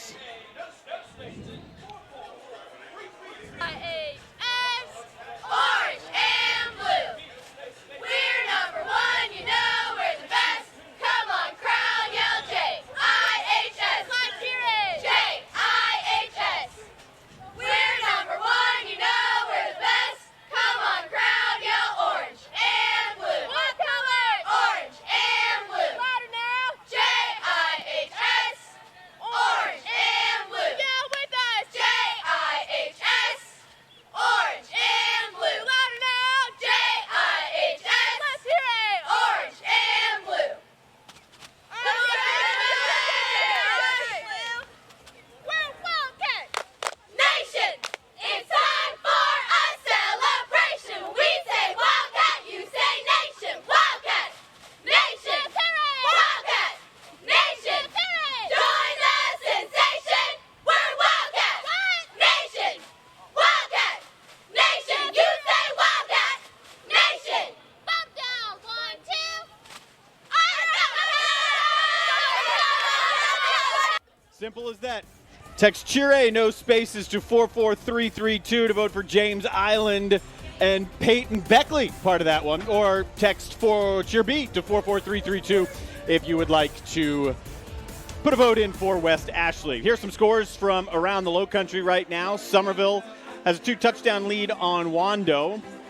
How about that? Berkeley only up by 7 against Ashley Ridge right now. Yep, and Cane Bay down to Fort Dorchester, 28-10. Fort Dorchester loses a lot, but really loses very little. And Stratford beating Stahl at the half, 27-7. Here it is 28-0 West Ashley. We'll hear from Ike Allred of the Trojans and get you set for the second half right around this timeout.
All right, welcome back to Friday Night Rivals. Brody Hart here with James Island head coach Ike Allred. Coach Allred, what'd you say to your team at halftime? But keep doing what we're doing, you know, and instead of 8 or 9 guys doing the right thing every play, let's get that 10th or 11th one. And everything I've told them, every play we've run, especially running the football tonight, we're we're that close on every one of them. And let's just keep doing what we've decided to do and make it work. And that's all we're going to hang our hat on right now. We're going to make it work, and these kids are going to learn how to fight through adversity, which is one of the great life lessons that we can teach. But I'm not flustered. I want them to be so successful. Right now, I want it, I think, a little bit more than some of them, but they've got to learn to find that, whatever that it is. So Coach, thanks. Good luck. Yes, sir. Thank you. All right, Dean and Darren, I'll send it back to you in the booth. Ike Allred isn't just a PE coach. He's not just a football coach. He also teaches science and biology. He's trying to teach his kids a lesson here. Maybe in the process, they can get some things going in their direction. Hey, Darren. Hey, Dean. I may be a little too old to run through a wall.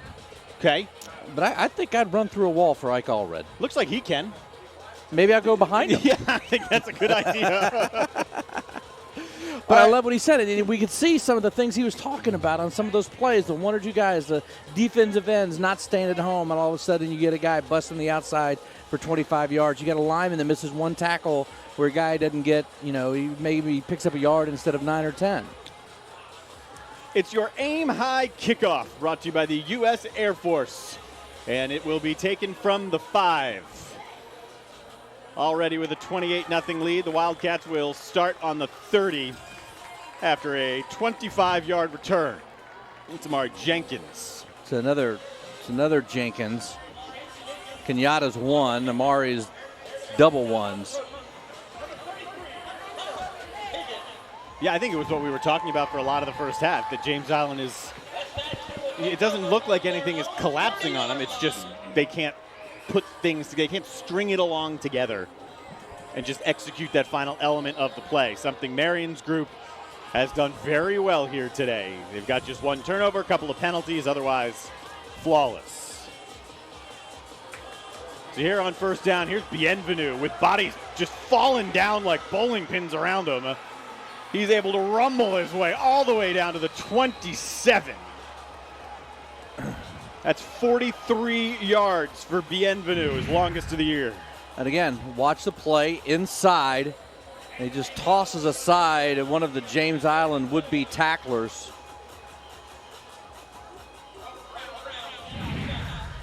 And then he was just off and running. And he does that well. Yes.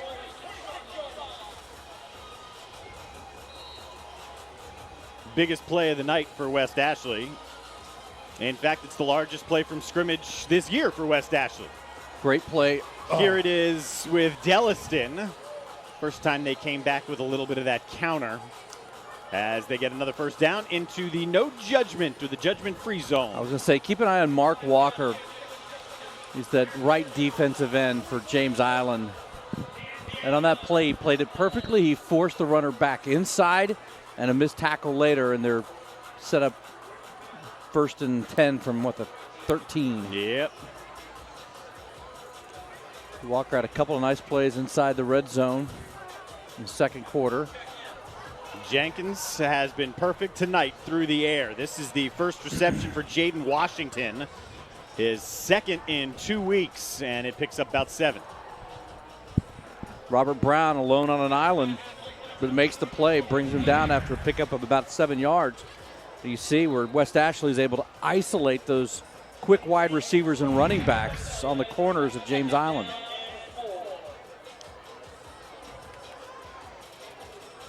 They don't need the touchdown here. They can get the first down first, and that's what they will do as Jenkins crawls just shy of the goal line underneath Tyler Gibbs. Well, this hasn't taken long. A 43-yard run from scrimmage in the first play of this drive for Bobby Marion's Wildcats. 3 first downs on this drive. This will be just their 5th play of the drive. And they're knocking on the door again. This is where ball security is becoming the issue for West Ashley. Don't just give it away like they did back in the first half at the 4. Easiest way to do that's a quarterback sneak. Instead, it'll be Delliston. I don't think he's there. Nope. We're going to mark him about a yard short. Who comes off the bottom of that pile? But number 72, Joseph Gordon, just a sophomore, 6 feet, 255. You got Bienvenu coming right through the middle of the line here. stay on your feet. Yeah, Gordon just tripped him up. Yeah. Made a nice play, submarined him a little bit. Yep. This will be Jenkins, and Jenkins is in this time. There's the QB sneak. First rushing touchdown to go along with a couple through the air for Jenkins. That drive takes about 2.5 minutes, and the Wildcats lead it by 34.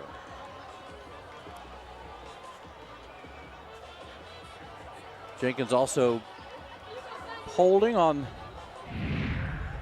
the PAT, so he does a little bit of everything.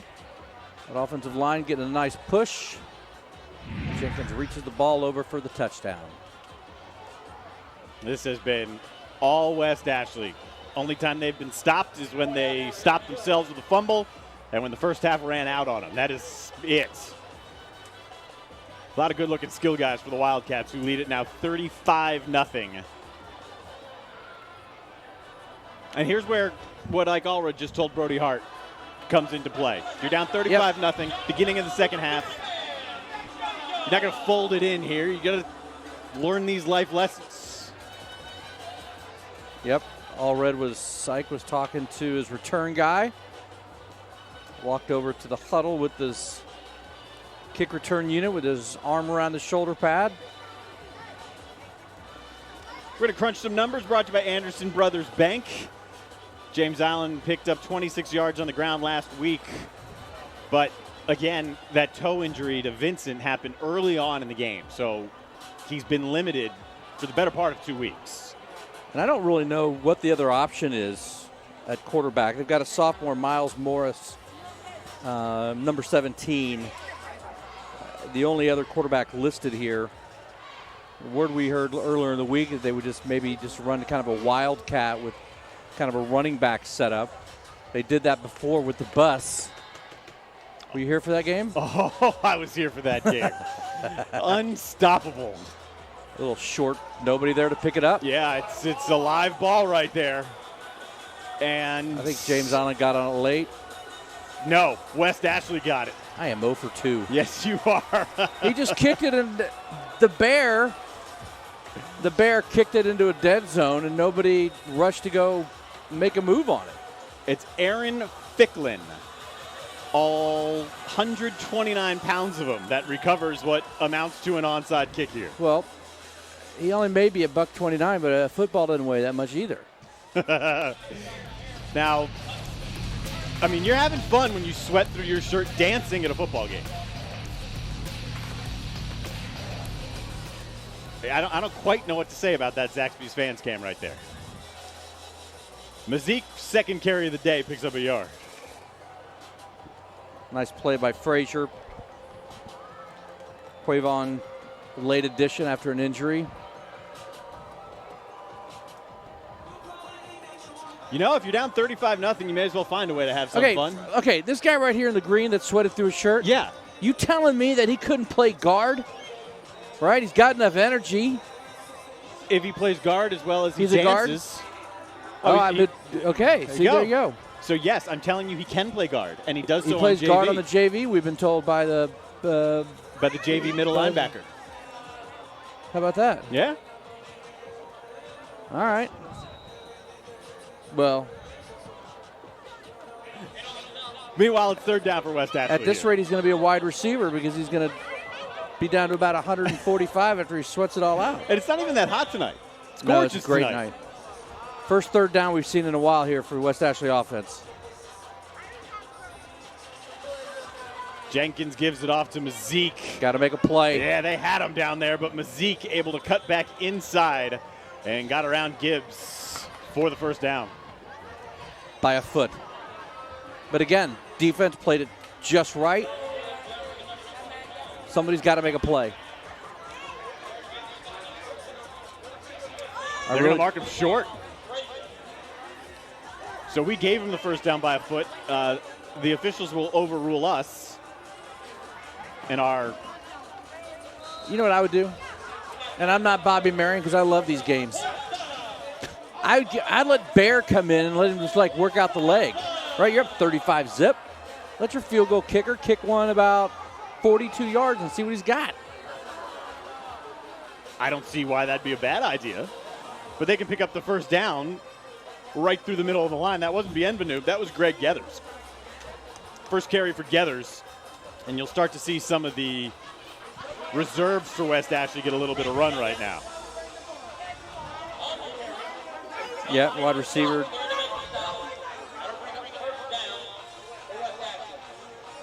Jaquan Bailey comes in for Pinckney. He's number 17.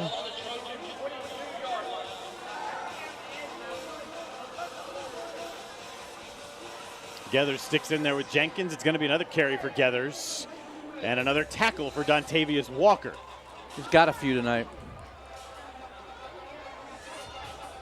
Yeah, that second level of guys for James Island has been active. You see that a lot, obviously, with the 3-4 look. Mark Walker's going to come off. Hunter Higgins, sophomore linebacker, is going to come in.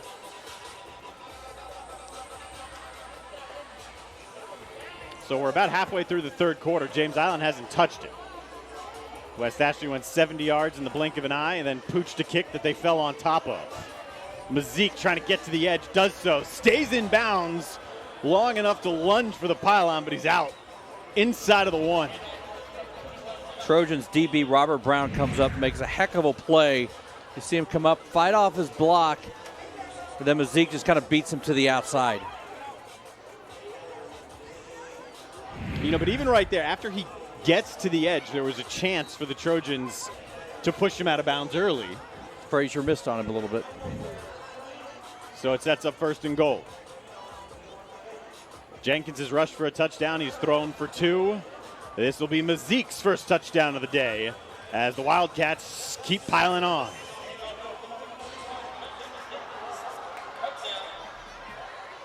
So everybody getting in on the action now. Mazik from a yard out. First touchdown of the year for the junior. Pays off that run down the sideline.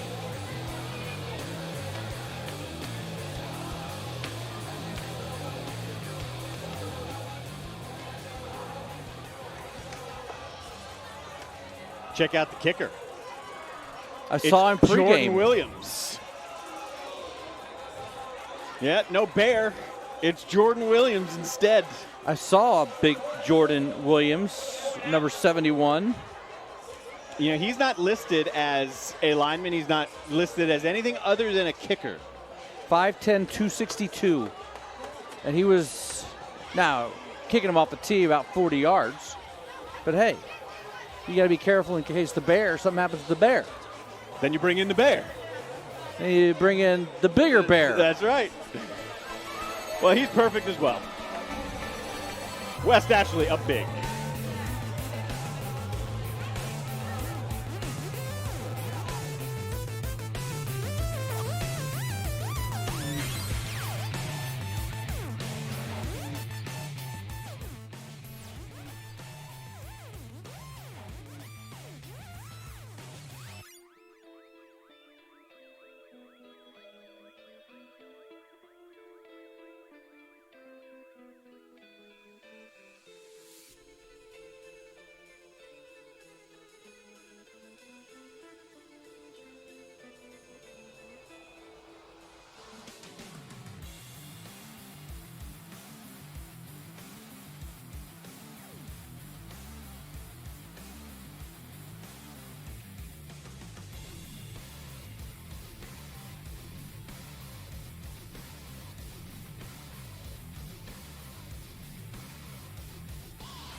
Beautiful night out here on James Island, all around the low country. I tell you what, you want to see a big trophy? We're going to show you a big trophy. The size of a person almost. Right there. Brody, what's going on down there? Yeah, it is a big trophy. It's about 4 feet tall. So I'm here with Chris Kalin of Z93 Jams, or should I say Z93 Jams? Was that good? Yeah, Z93 Jams. Okay, Perfect. All right, so this is the Spirit Cup, right? Yes, Okay. the Spirit Cup. Okay, so tell me about this. So pretty much the Spirit Cup is for high school students that are featured in the Friday Night Lights rivalry. So they'll have to go to z93jams.com to vote. And the school with the most votes will receive the Spirit Cup. And I will come to your pep rally and bring some Z93 Jams flavor. So that's what you get if you win the Spirit Cup. Exactly. That's exactly what you get. A nice pep rally, and Z93 Jams will be there to supply the music and all that good stuff.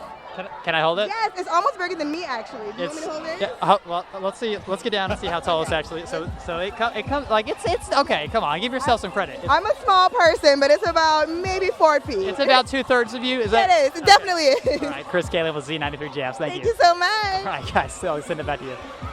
Dean, what's job number one of a reporter? Never give up that mic, right? Yeah, he was hesitant, wasn't he? He was like, well, this actually doesn't belong to me, and I can't really give it away right now, but if you'll just, let me hold the trophy.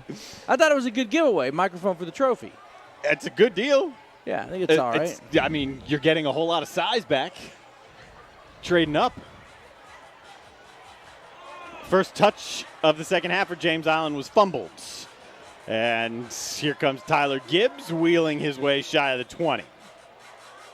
So finally, it took 6 minutes, but the Trojans will be on offense here in this half. I'm going to tell you, I don't know his name, and I should, because he's been here if we go to a wide shot, he's been here as long as I've been here. But the guy in the orange shirt bringing in the balls, he's been running the sidelines at James Island High School since I showed up in 1990. Every Friday night with a huge smile on his face. Loves it. Win, lose, draw, hot, cold, wet. Keeping that ball dry. He used to run the sidelines pretty quick, but like all of us, he aged a little bit. Down to a knee, so he is down right there. It's the second grab, maybe third for Jaden Scott of the night.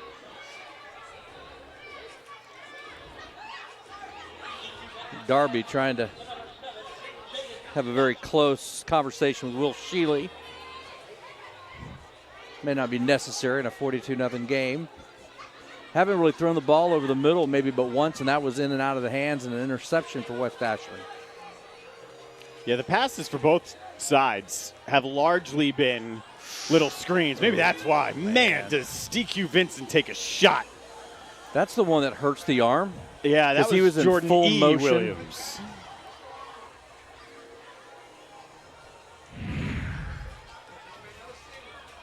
Watch the arm.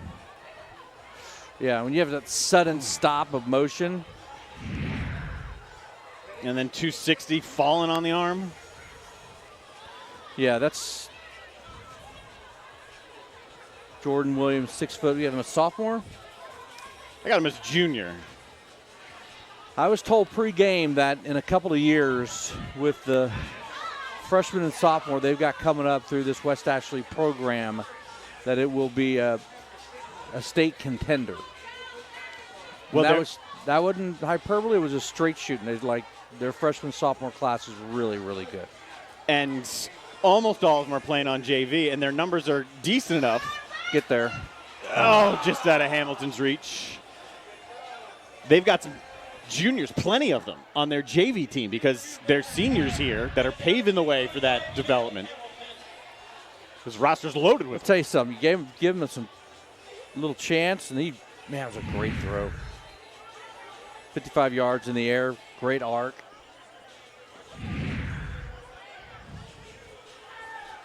Everything but the catch. Yep. Maybe could have held it on a second longer, but when you've seen the pressure that he's gotten today, see what Jenkins does, going to let it go. Yeah, Chestnut continues to be the MVP for the Trojans. Almost every one of his punts will bound forward after they land also. Tell you what, it's a gift you're born with. Not everybody can just hit that long liner and scoot ahead. Must be a linebacker punting family. We'll have to put Max the intern on that research. Along with Dean Stevens, Brody Hart's down there on the sidelines, Darren Goldwater, and Max Grandin is expertly giving us stats. Wonder if he knows, though, that it's Amari Jenkins who's now in at quarterback. So the day could be done for Kenyatta Jenkins. But the offense isn't going to miss much of a beat at all as Ricardo Green picks up the first down and back into Trojan territory. I think a great move by Bobby Marion. You've got a big game coming up next week.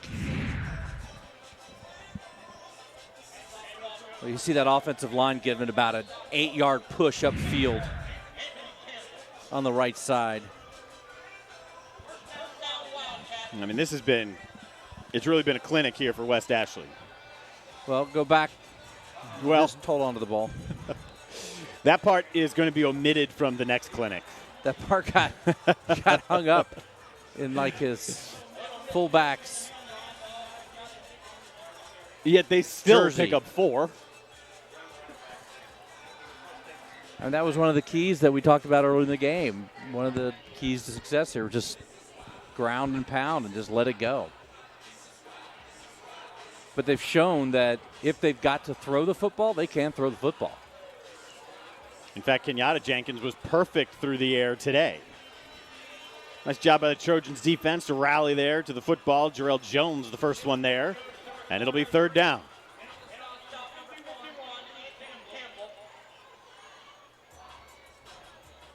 I want to make sure it stays clean at this point in time of the game. Don't want any late hits, chippy shots. You've got control, 42-0. Late blocks not necessary. Jenkins, what a fake. It's Amari Jenkins who opens up the outside, turns on the speed. Touchdown, Jenkins from 40 yards out. All right, so we need our Brody Hart to do something for us. Yep, he could ask him. Are the 2 Jenkins brothers, cousins, twins? Their numbers are very identical. They're about the same size. They're both fast. I think he's got the West Ashley principal coming up. He should be able to find out. That would be the David Ayler Educator Spotlight. Okay. So we'll probably hear from Mr. Brody Hart in just a little bit. Kenyatta Jenkins comes back on the field to hold for this kick. And that's the 3rd kicker we have seen for West Ashley today. That's Jacob Stewart. How about that? That is odd for high school. You know, not very many high schools rolling out 3 kickers. No, it's hard to find one. But they've got 3, and all of them have remained perfect.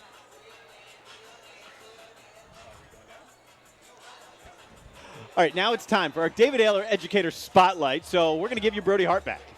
Hey guys, so I'm here with Lee Runyon, the principal of West Ashley High School. Principal Runyon, what's going on at West Ashley? We always talk about football, but I always like to ask the question. Give me some highlights of what's going on in your hallways. Well, it's week 1. We've got over 1,600 kids in the school this week. Got off to a great start. We've got a great cybersecurity program that's just kicked off this year. It's going to be fantastic. Our information technology programs are really skyrocketing, and our dual enrollment program with Trident Tech is really going through the roof with well over 200 kids last year and upwards of 350 kids this year taking dual enrollment classes, getting a head start in their college years with their college classes on our campus this year. So it's been a fantastic week, and we've got some construction projects going on as well, and roofing, and getting ready to build an advanced studies center as well. So we've got a lot of different things going on. Yeah, a lot going on at West Ashley High School. All right, tell me about what else is going on in the athletic department, some of your other teams. Athletics has had a great kickoff this week. Obviously, football is well on their way to their 2nd victory of the season. Doing a great job tonight, but golf had a great match against Berkeley this week. We had 2 medalists in that match. Both shot low scores in that. Swim team had an outstanding event, both boys and girls, against Fort Dorchester. Volleyball's playing well. Had a tough loss this week, but a really young squad and really performing well. So we're really on the upswing in all facets of it. And as a principal coach, I couldn't be happier. Dean Stevens and Darren Goldwater were asking about the 2 Jenkins that are playing for West Ashley. No relation, but tremendous athletes. Kenyatta Jenkins, I've been around Charleston athletics my whole life, is in the Bruce Ellington category of of great athletes who come through the Charleston area. He's a football, basketball guy. He's explosive. His mom and dad both were tremendous prep stars at Baptist Hill High School. Maury is a junior and coming into his own, and they both share time on the basketball court as well, and they're classic leaders. They're everything that we want as a fine student athlete, and we couldn't be prouder of their efforts. West Ashley Principal Lee Runyon, thank you, sir. Thank you. All right, Dean and Darren, I'll send it back to you guys. Brody Hart, breaking news left and right. Hey, I'm working for you guys. You know, you just say it in my ear, and I'll figure it out. That's why I'm down here. Good work, kid. Yeah. Wasn't that one of the old ABC News 4 slogans, working for you? It still is. Yeah? Yeah. So old and current. Well, it's currently in use, and it is old. Oh, look, it's even on the water bottle directly in front of me. ABC News 4, working for you. Yeah. There you go. Yeah, Current. that's what we do. We work for each other in the newsroom. Brody working hard on the sidelines. You know what I want from a principal, and I'm starting to learn this now that I have a daughter in school. Oh, yeah, it's all changing. There you go, across the middle. There you go. It's another reception for Jaden Scott. I want him to know as much about as many students as he can, and he knew a lot about Kenyatta Jenkins and Amari Jenkins and their backgrounds, and that's impressive. Lee Runyon comes from a background of educators. His father was Paul, his mother was Mary, and I've known him for a while. I believe he was over at Johns Island High School before he went over to West Ashley. And that's what good principals do. They know. And, you know, the funny thing about Kenyatta is before this game, one of the coaches said to me, David Dowd, who, again, going way back when he was here as the Charleston Southern head coach, he was like, this is a point guard in a football uniform. And that's all he is. He wants to take it to the hole every time. And you can see that's how he plays. Got a timeout here for West Ashley. And I'm telling you, the West Ashley basketball program that Ronnie Dupree has put together is pretty darn. He's pretty darn good. He can take a bunch of kids like Kenyatta, a bunch of 5'9", 6 foot, 6'2" guys, and run you right out of the gym. If that bottle is really working for me, it's the actual rotating, working for you bottle. If you're gonna work for me, though, you need to fill up. I don't need an empty water bottle. But well done. Well done, guys. You know what? I will see if we have a, let's see, what was it? Determined, dependable. We had 3 Ds going there for a while, too. All right, well, while you think about it, we're going to promote another D. Hey! Another Darren, who spells his name with 1 R. Darren and Scott have Friday Night Rivals coming up right after this game. Get complete coverage, scores, highlights, everything you want in one spot. It's over on ABC News 4. They do a great job. Everything changes with their Friday night preparation starting next week. Do you know why? Do I know why? No. Because the following Saturday it's college football, and all of a sudden it's just not Friday night football you're worrying about covering. You're worrying about getting up bright and early the next morning, ball on the ground. Got it. But you know what I'm saying? Because then all of a sudden your week becomes really long. It's in the range of, what you know very well, being the former sports guy that you are. You're going to be out here working these games. You're going to get back to the studio. You're going to do that show. You're going to get 2-3 hours of sleep. Yeah. You're going to hit the road for Clemson.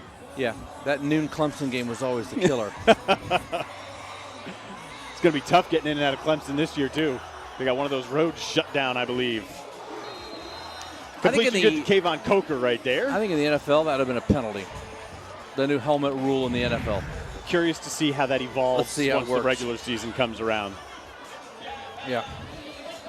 Yeah, you leave with a head in the NFL, and you're tacking on another 15. Yeah, that was Deshaun Blackshear. The NFL and the officiating crew, they just issued a new memo about how that call should actually be officiated. Well, hopefully designed to not throw as many flags, not call it as tightly, I guess.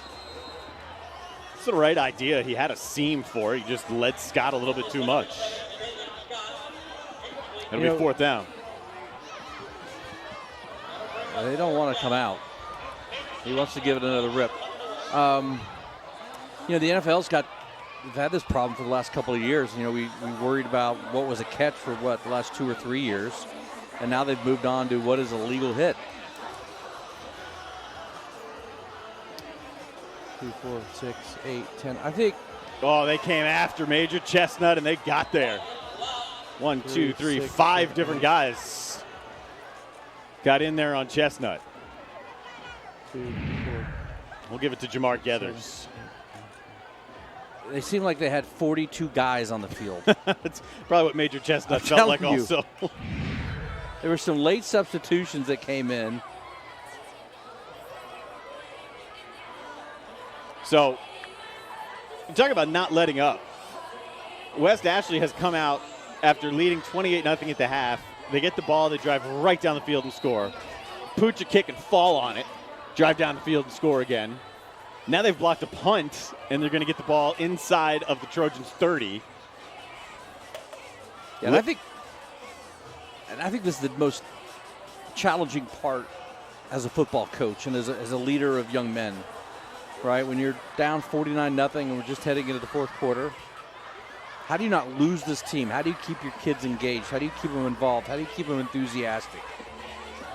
Well, there's Green, who broke a couple of tackles before Devontae Dickerson brings him down. It should be good for the first down.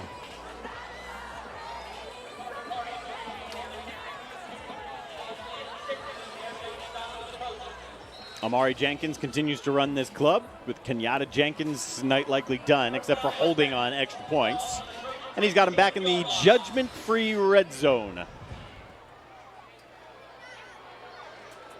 That will pick up 5 more for Green. It's funny, Ricardo Green is listed as the starting tailback, but really Kershaw gets more carries, Delliston gets more carries. And then as they work down to this point in the game, then Green is getting his experience. Logan McCarter with the shoestring tackle to possibly save a touchdown there, number 44, that inside linebacker for James Island. 49-0 as we head to the fourth quarter from the backyard.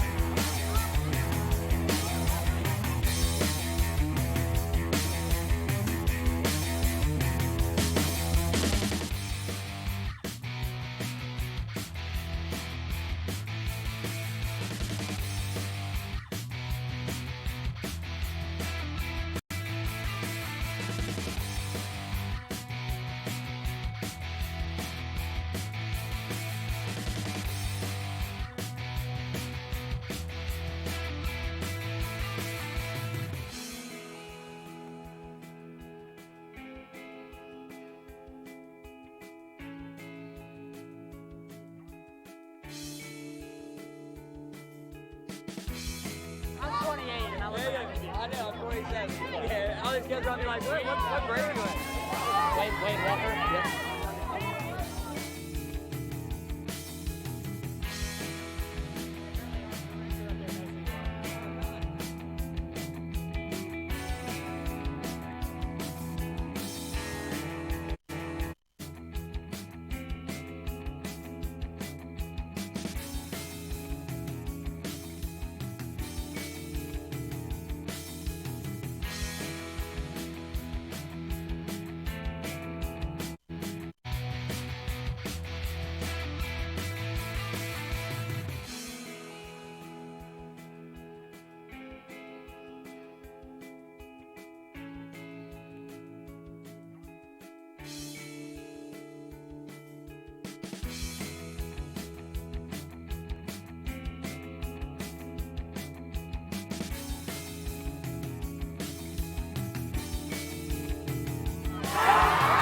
Welcome back to Friday Night Rivals, everybody. We're heading into the fourth quarter. James Island trailing West Ashley 49-0. But I've got Wade Walker with me here right now.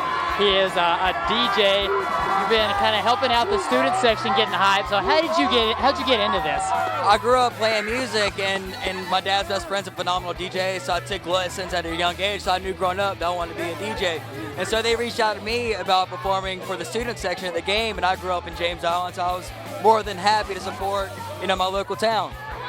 How does this kind of add some momentum to the team, to the student section, just kind of create a little more fun here? Be able to play the music that they listen to, that I listen to, just kind of create this, high energy and this hype. I mean, as you can tell, there's been a blast to play for. All right, Wade, I'm gonna end this segment with you just playing a crunchy beat for me. Go ahead. Yeah, here you go. All right, guys, I'm gonna let him play something, and we'll go ahead and send it back to you. There we go. There it is.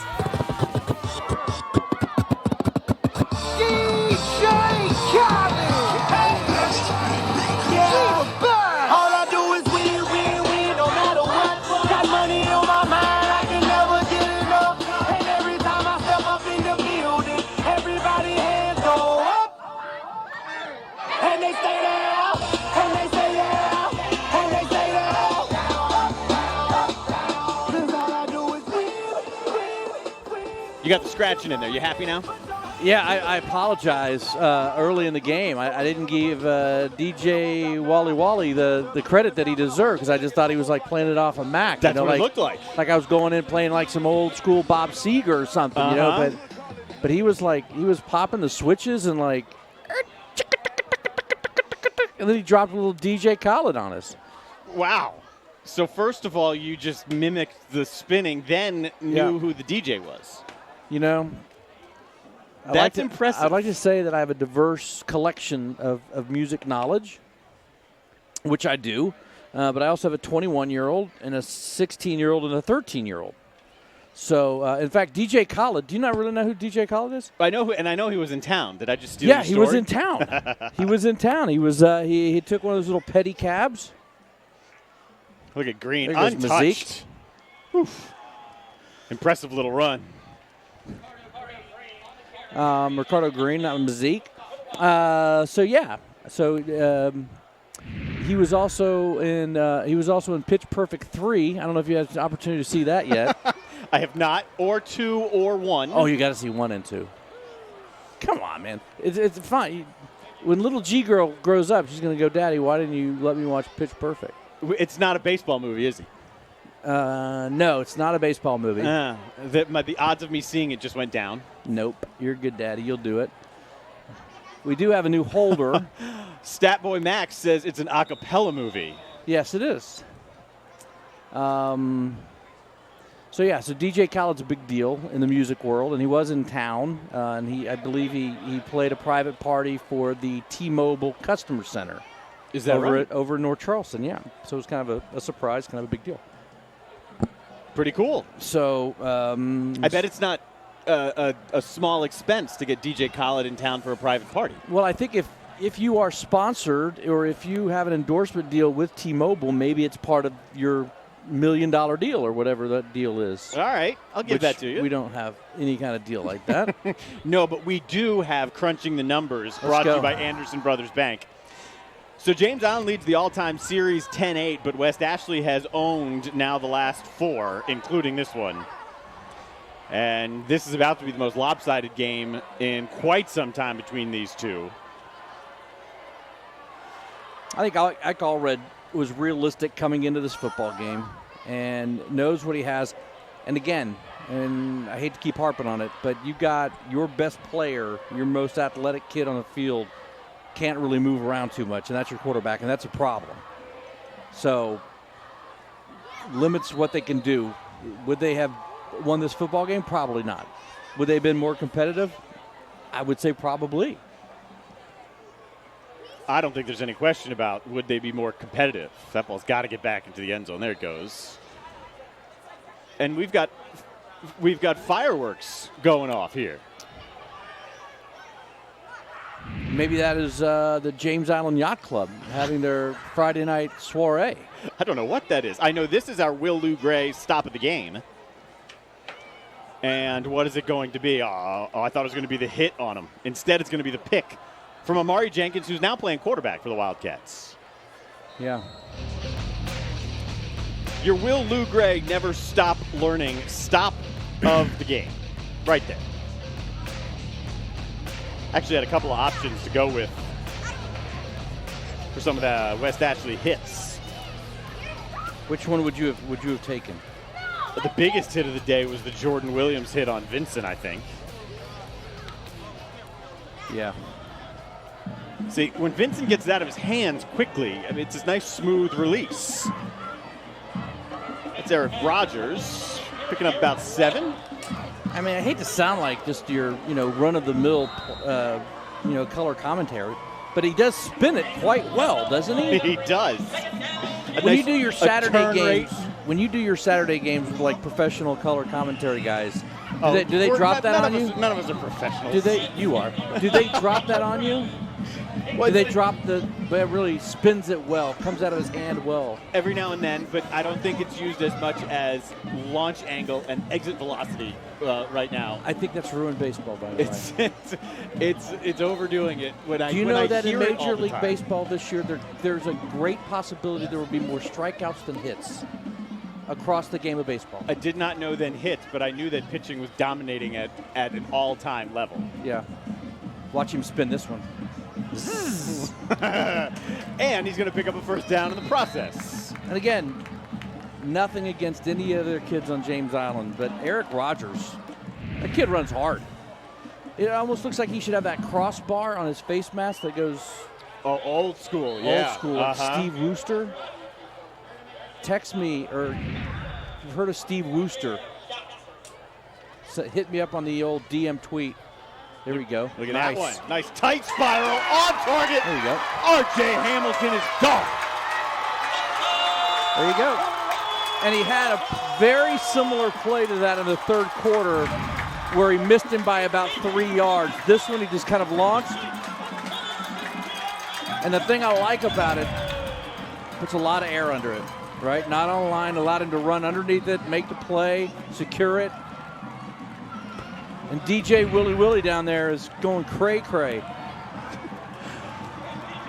DJ Willy going cray-cray after the 63-yard pass. Is that what it was? Sure. Yeah, I had 63, 62 right around there, yeah.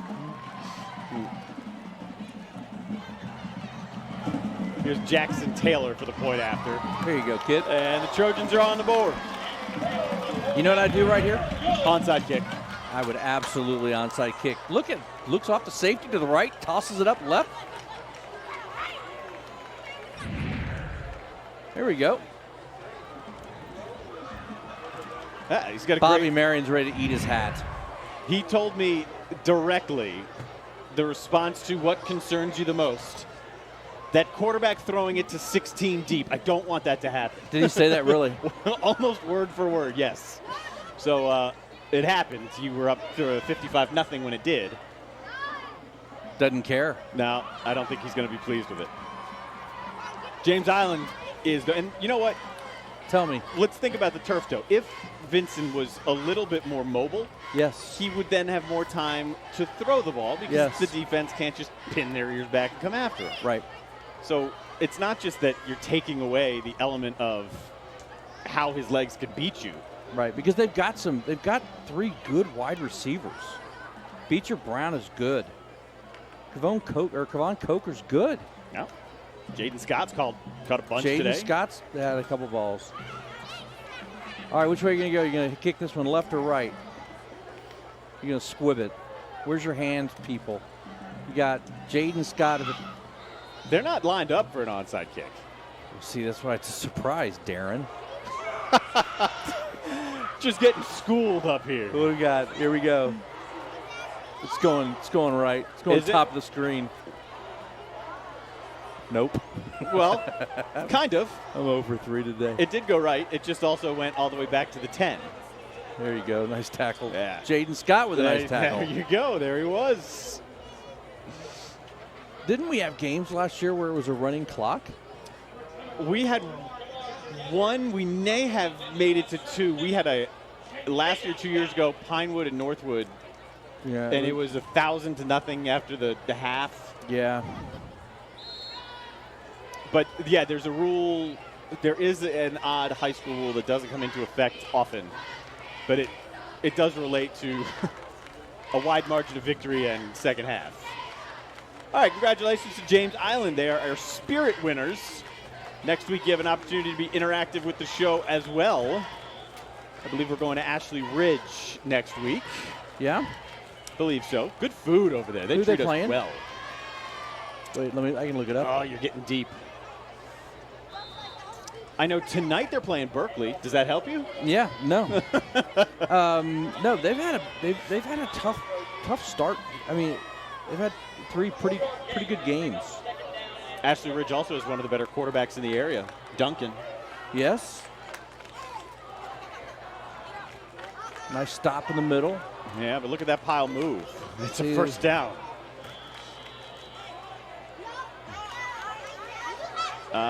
We may have reached the clock stopped. While you look for this, when Lee Runyon was on, the principal of West Ashley, he compared Kenyatta Jenkins to Bruce Ellington. Yeah, how did that sit with you? So I had flashbacks of last week and a very extensive who's the best player you ever saw conversation that then trickled onto Twitter late into the night. Isn't that amazing how it takes off like that? Berkeley agrees that Bruce Ellington is the best player. Right, and then you had the most sensible response that I don't really think the Berkeley Athletic Booster Club should get a vote in this. You're right.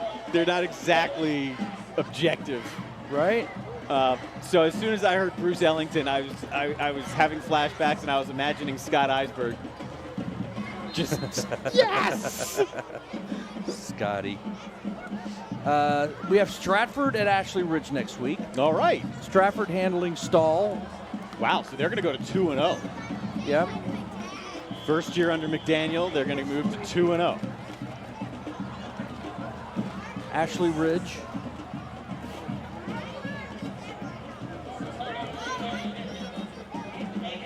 Let me see what Ashley Ridge is doing right now.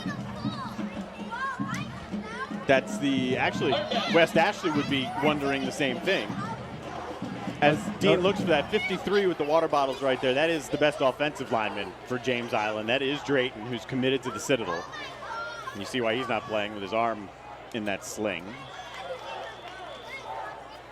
So West Ashley probably interested in how Ashley Ridge is faring because they've got Berkeley next week. And looks like it's a 21-21 game right now, Berkeley and Ashley Ridge. That says a lot about Ashley Ridge with the expectations in Stag Country this year. This is the first time West Ashley's punting all night. Is it Bear? It is. He only punted once last week, too. Tell you what, back in the day, when I was young, back in the day, there were some character coaches on the sidelines. Nelson Huggins was one of them, and man, you just go down through the list. It's time for our smooth move of the night, brought to you by Yaden Chiropractic. What do we think it's going to be? Is it going to be that touchdown pass right there? Maybe? Nice. Yes. I am having a better night than Dean. You're crushing it right now. Your Yaden Chiropractic smooth move of the night, brought to you by the Yaden Chiropractic Clinic.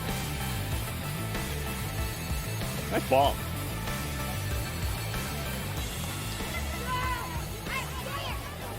That's the only score of the night for James Island.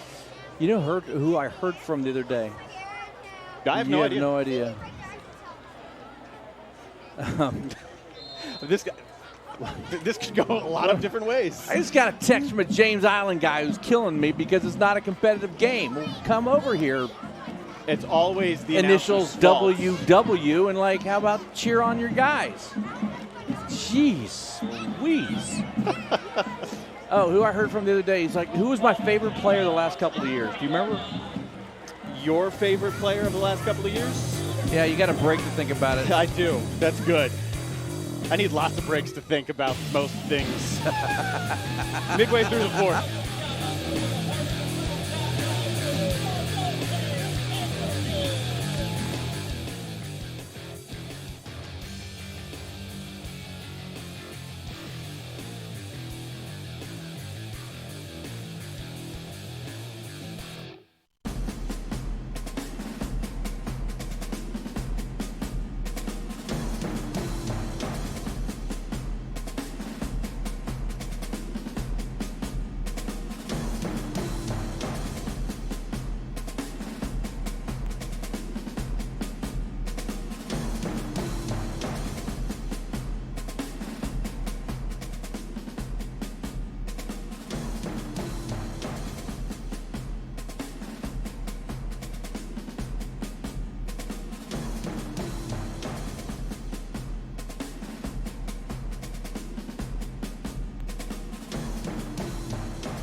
Cruz Chevrolet drive of the game. You've got a friend in the car business just off Rivers Avenue.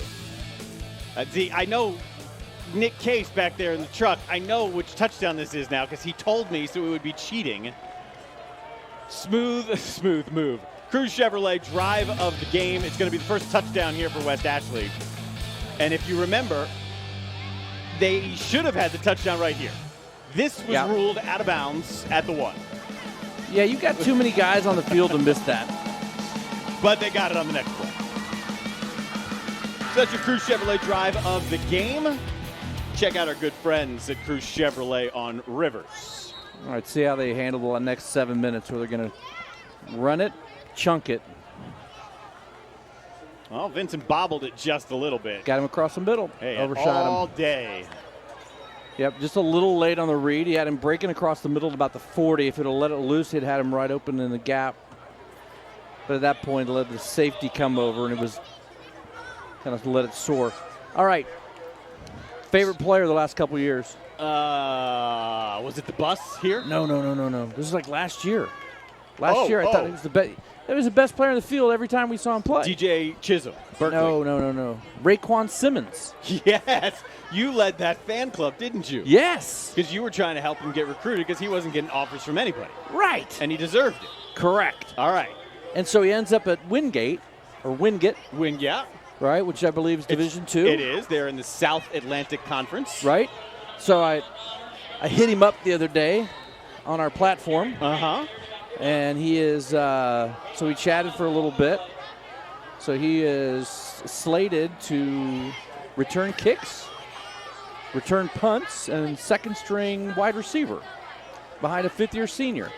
How about that? Love that throw. That was a great throw and catch as he was hit. Now, here's some more Wingate knowledge for you. I've actually called 2 Wingate games in the last few years doing the Division II National Game of the Week. Do you have a game this year of Wingate? I don't, but I have one of their Carson Newman, which is in their league and picked to win the league and 22nd in the country. I got that next week. But Wingate's coach is the brother of Frank Reich. Oh, got him. There he is again. That's R.J. Hamilton. And I think he had a little face mask going on in there. Again, a really nice touch pass by DQ. Perfect. So, the Bulldogs, Wingate. Yes.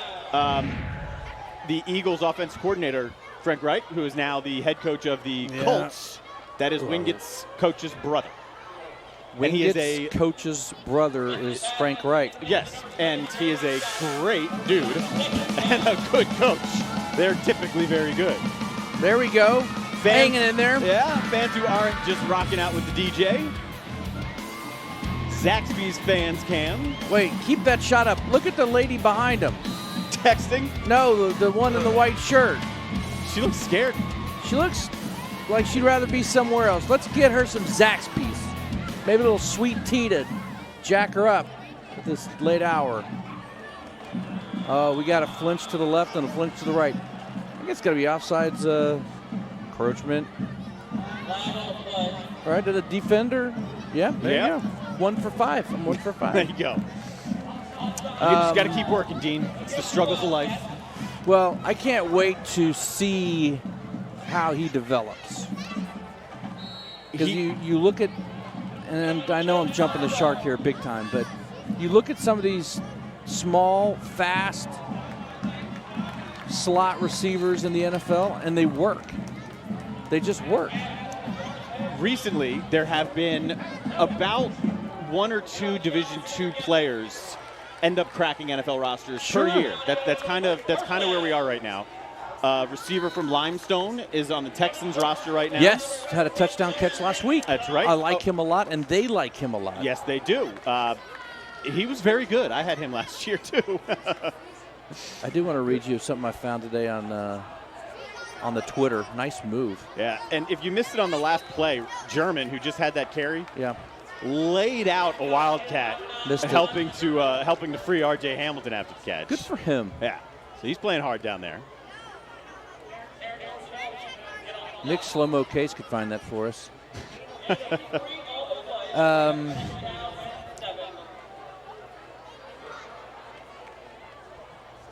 Trojans doing here what I already had hoped they would do. Just fight through adversity. Hopefully some of these things will start clicking, start working.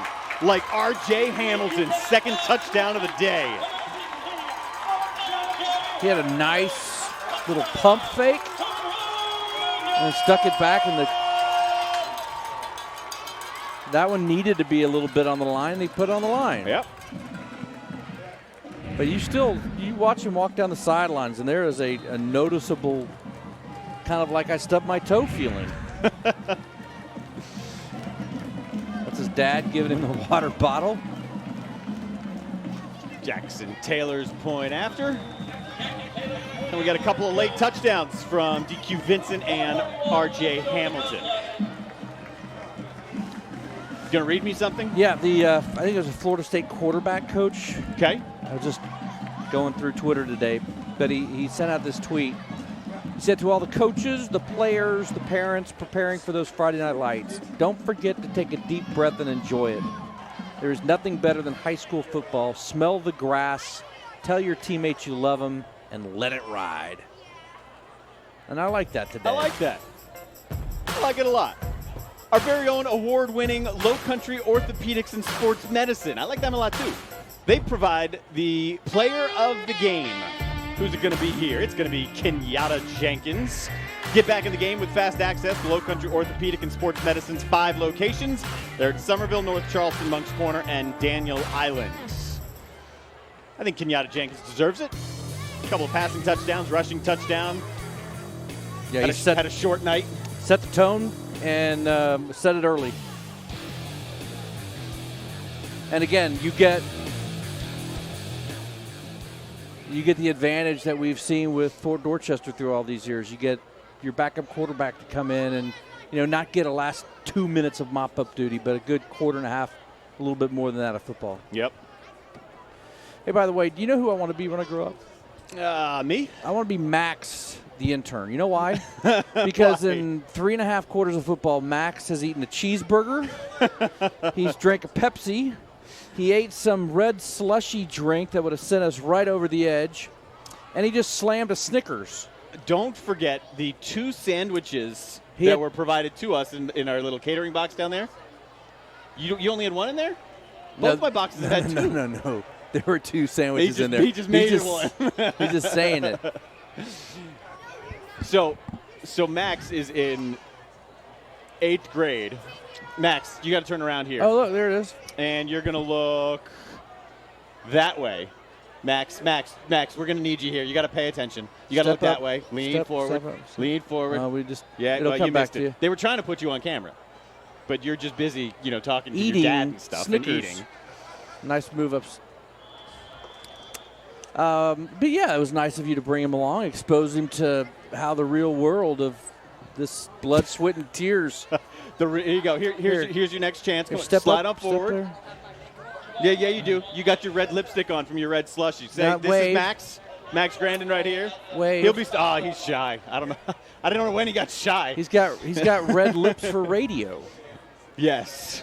He was telling me he doesn't have his makeup on because little-known dirty secret of TV. Throw that away because when this spills on all the equipment, the engineers are going to come find you. So Max is in 8th grade. About 3 months ago, I think he was 5 feet tall, and now he's like 6 feet tall. Well, that's nice of you to allow him to come by and take a look. He'll be playing football one day, too, with potentially Coach Harp over there on St. John's. Johns Island. Yep. Very good. And maybe when, Max, you're out there in pads, you're not shy of the camera. Yeah. Make up this. Amari Jenkins stays in there for Kenyatta Jenkins, and it's a lot more of the same. Ground and pound for West Ashley right now. Everybody gets a little bit of playing time now. Clock clicking down. West Ashley had a lot of preseason hype. There were thoughts that this could be the best team Bobby Marion has had, and I would agree. After seeing them now, and certainly after what Bobby Marion said to us this week, just keeping the momentum going forward. You know, they've reached a consistent level of at least qualifying for the playoffs. Now, don't go backwards. Build off every little step and keep going. Right. Until you hit that full moon. Man, that worked out well. Good job, guys. Wow. Who was that? That was Gaddy Addy with a money shot. Right. Savannah Christian taking care of Oceanside, 54-14. That's another really great sidebar to the Oceanside story. Just third year, I believe, in existence. Sam Hartman, their quarterback, gets a starting nod as Wake Forest freshman starting quarterback going into their first game against Tulane next weekend. That's right. Went into camp as the third-string quarterback and will start as a true freshman at Wake Forest.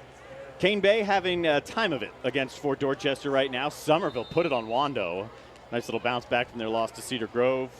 Stratford's now 2-0, and Ashley Ridge and Berkeley both trying to move to 2-0.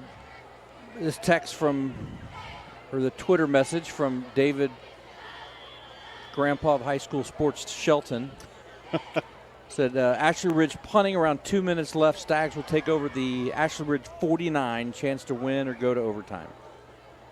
That is a good synopsis in a tweet. 34-8, that Somerville game. You could see where Somerville has the potential to be that good. The question for us for Wando is, was that first game jitters, or is that what we're going to see all year? Their starting quarterback that they had coming in to replace. He's not touched. That was really quick, really fast. That's Ricardo Green again. Yeah, to replace their two starting quarterbacks last year, Cale Lewis. I believe he was hurt in the spring game and lost for the entire year. So they're very young at that position. How's the new stadium? Have you seen it? I've seen pictures of it, and my 16-year-old says it's really cool. All right, so that's a solid endorsement. Yeah. Yeah, really cool. That's a good thing. Mm-hmm. Now, when they will open it next week. When Lucy Beckham High School opens, yes, do they share that field? They do. Mm-hmm. Oh, man. So they're going to have to drive all the way up to Wando to play, just like Wando had to drive down. And I believe... Oh, Green with a bit of a hesitation. He's down. At the one. I don't know if they'll have a shot to run another play. Kneeling would be a good thing to do here. I think so. Yes, so they will share that stadium with the Beckham Bengals. Originally that stadium was going to be kind of built off into the neighborhood a little bit, and then there was a little bit of concern, so now they built it on the campus of Wando High School. Correct. All right, that's going to do it. West Ashley won't run another play. They pound James Island. They led it 28-0 at the half. They had 42 on the board halfway through the third and cruised to a 55-14 win. Stay with us because Brody Hart's coming back with you so he can talk with Bob Marion and present our RKO Total Graphics Trophy to the victorious Wildcats of West Ashley. 55-14 is your final. We're coming right back at you.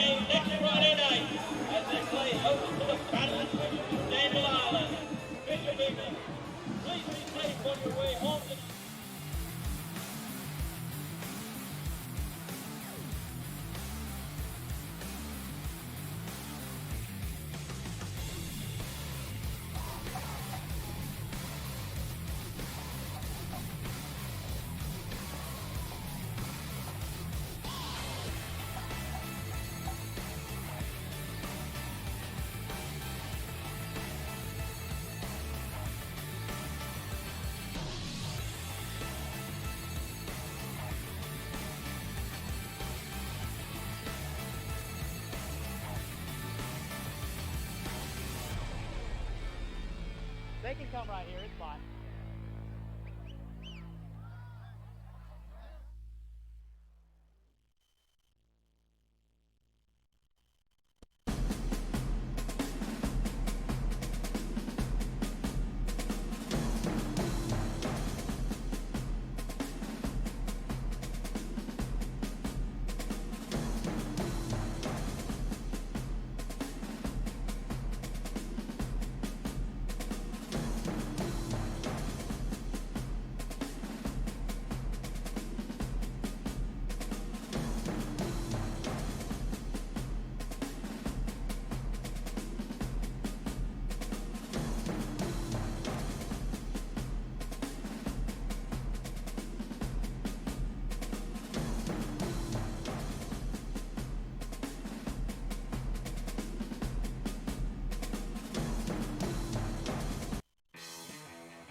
It's why you play the game. To get trophies, to win. For more, here's Brody Hart. All right, guys, so I'm here with head coach Bobby Marion, Coach Marion. Big win tonight. Big win tonight. How'd this happen? We prepared. We prepared for the game, and we were ready to play. And we got to take this momentum, and we got to take it into next week against Berkeley. How do you do that? How do you do that? Yeah. What are you going to do in practice this week to do that? You get these guys get themselves ready to play, and we coach our butt off. And we get ready. And these guys play their butt off this week against getting ready for Berkeley. Good football team, but we have a good football team too. Coach, do you think this is the best team that you've had the privilege to coach? Yes, at West Ashley, by far. Okay. All right. All right. So we've got the player of the game here, Kenyatta Jenkins. Right here. Yep. There you go. Congrats, man. And this trophy is your alls too. Here we go. Seniors. Let's go. That's you. He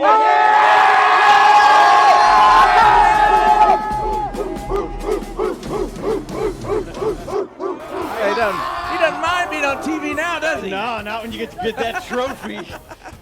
He doesn't know it yet, but we do. Berkeley did just score. Not sure how much time is left, but Berkeley is on top of Ashley Ridge very late in that game. Thanks to all our sponsors for making FNR possible. Next week, we are going to Ashley Ridge as they take on Stratford.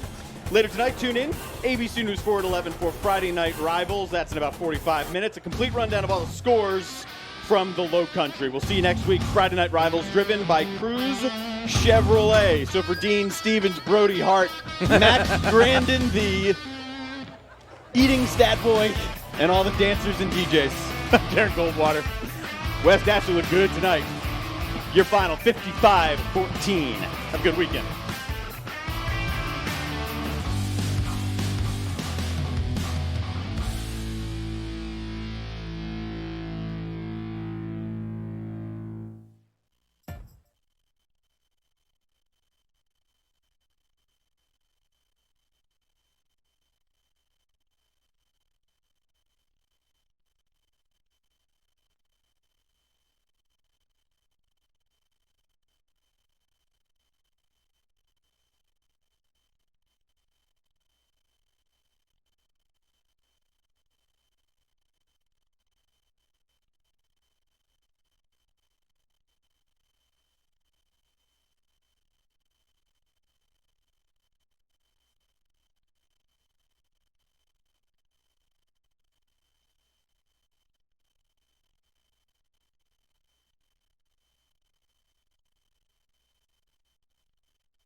Channel 1, Channel 2.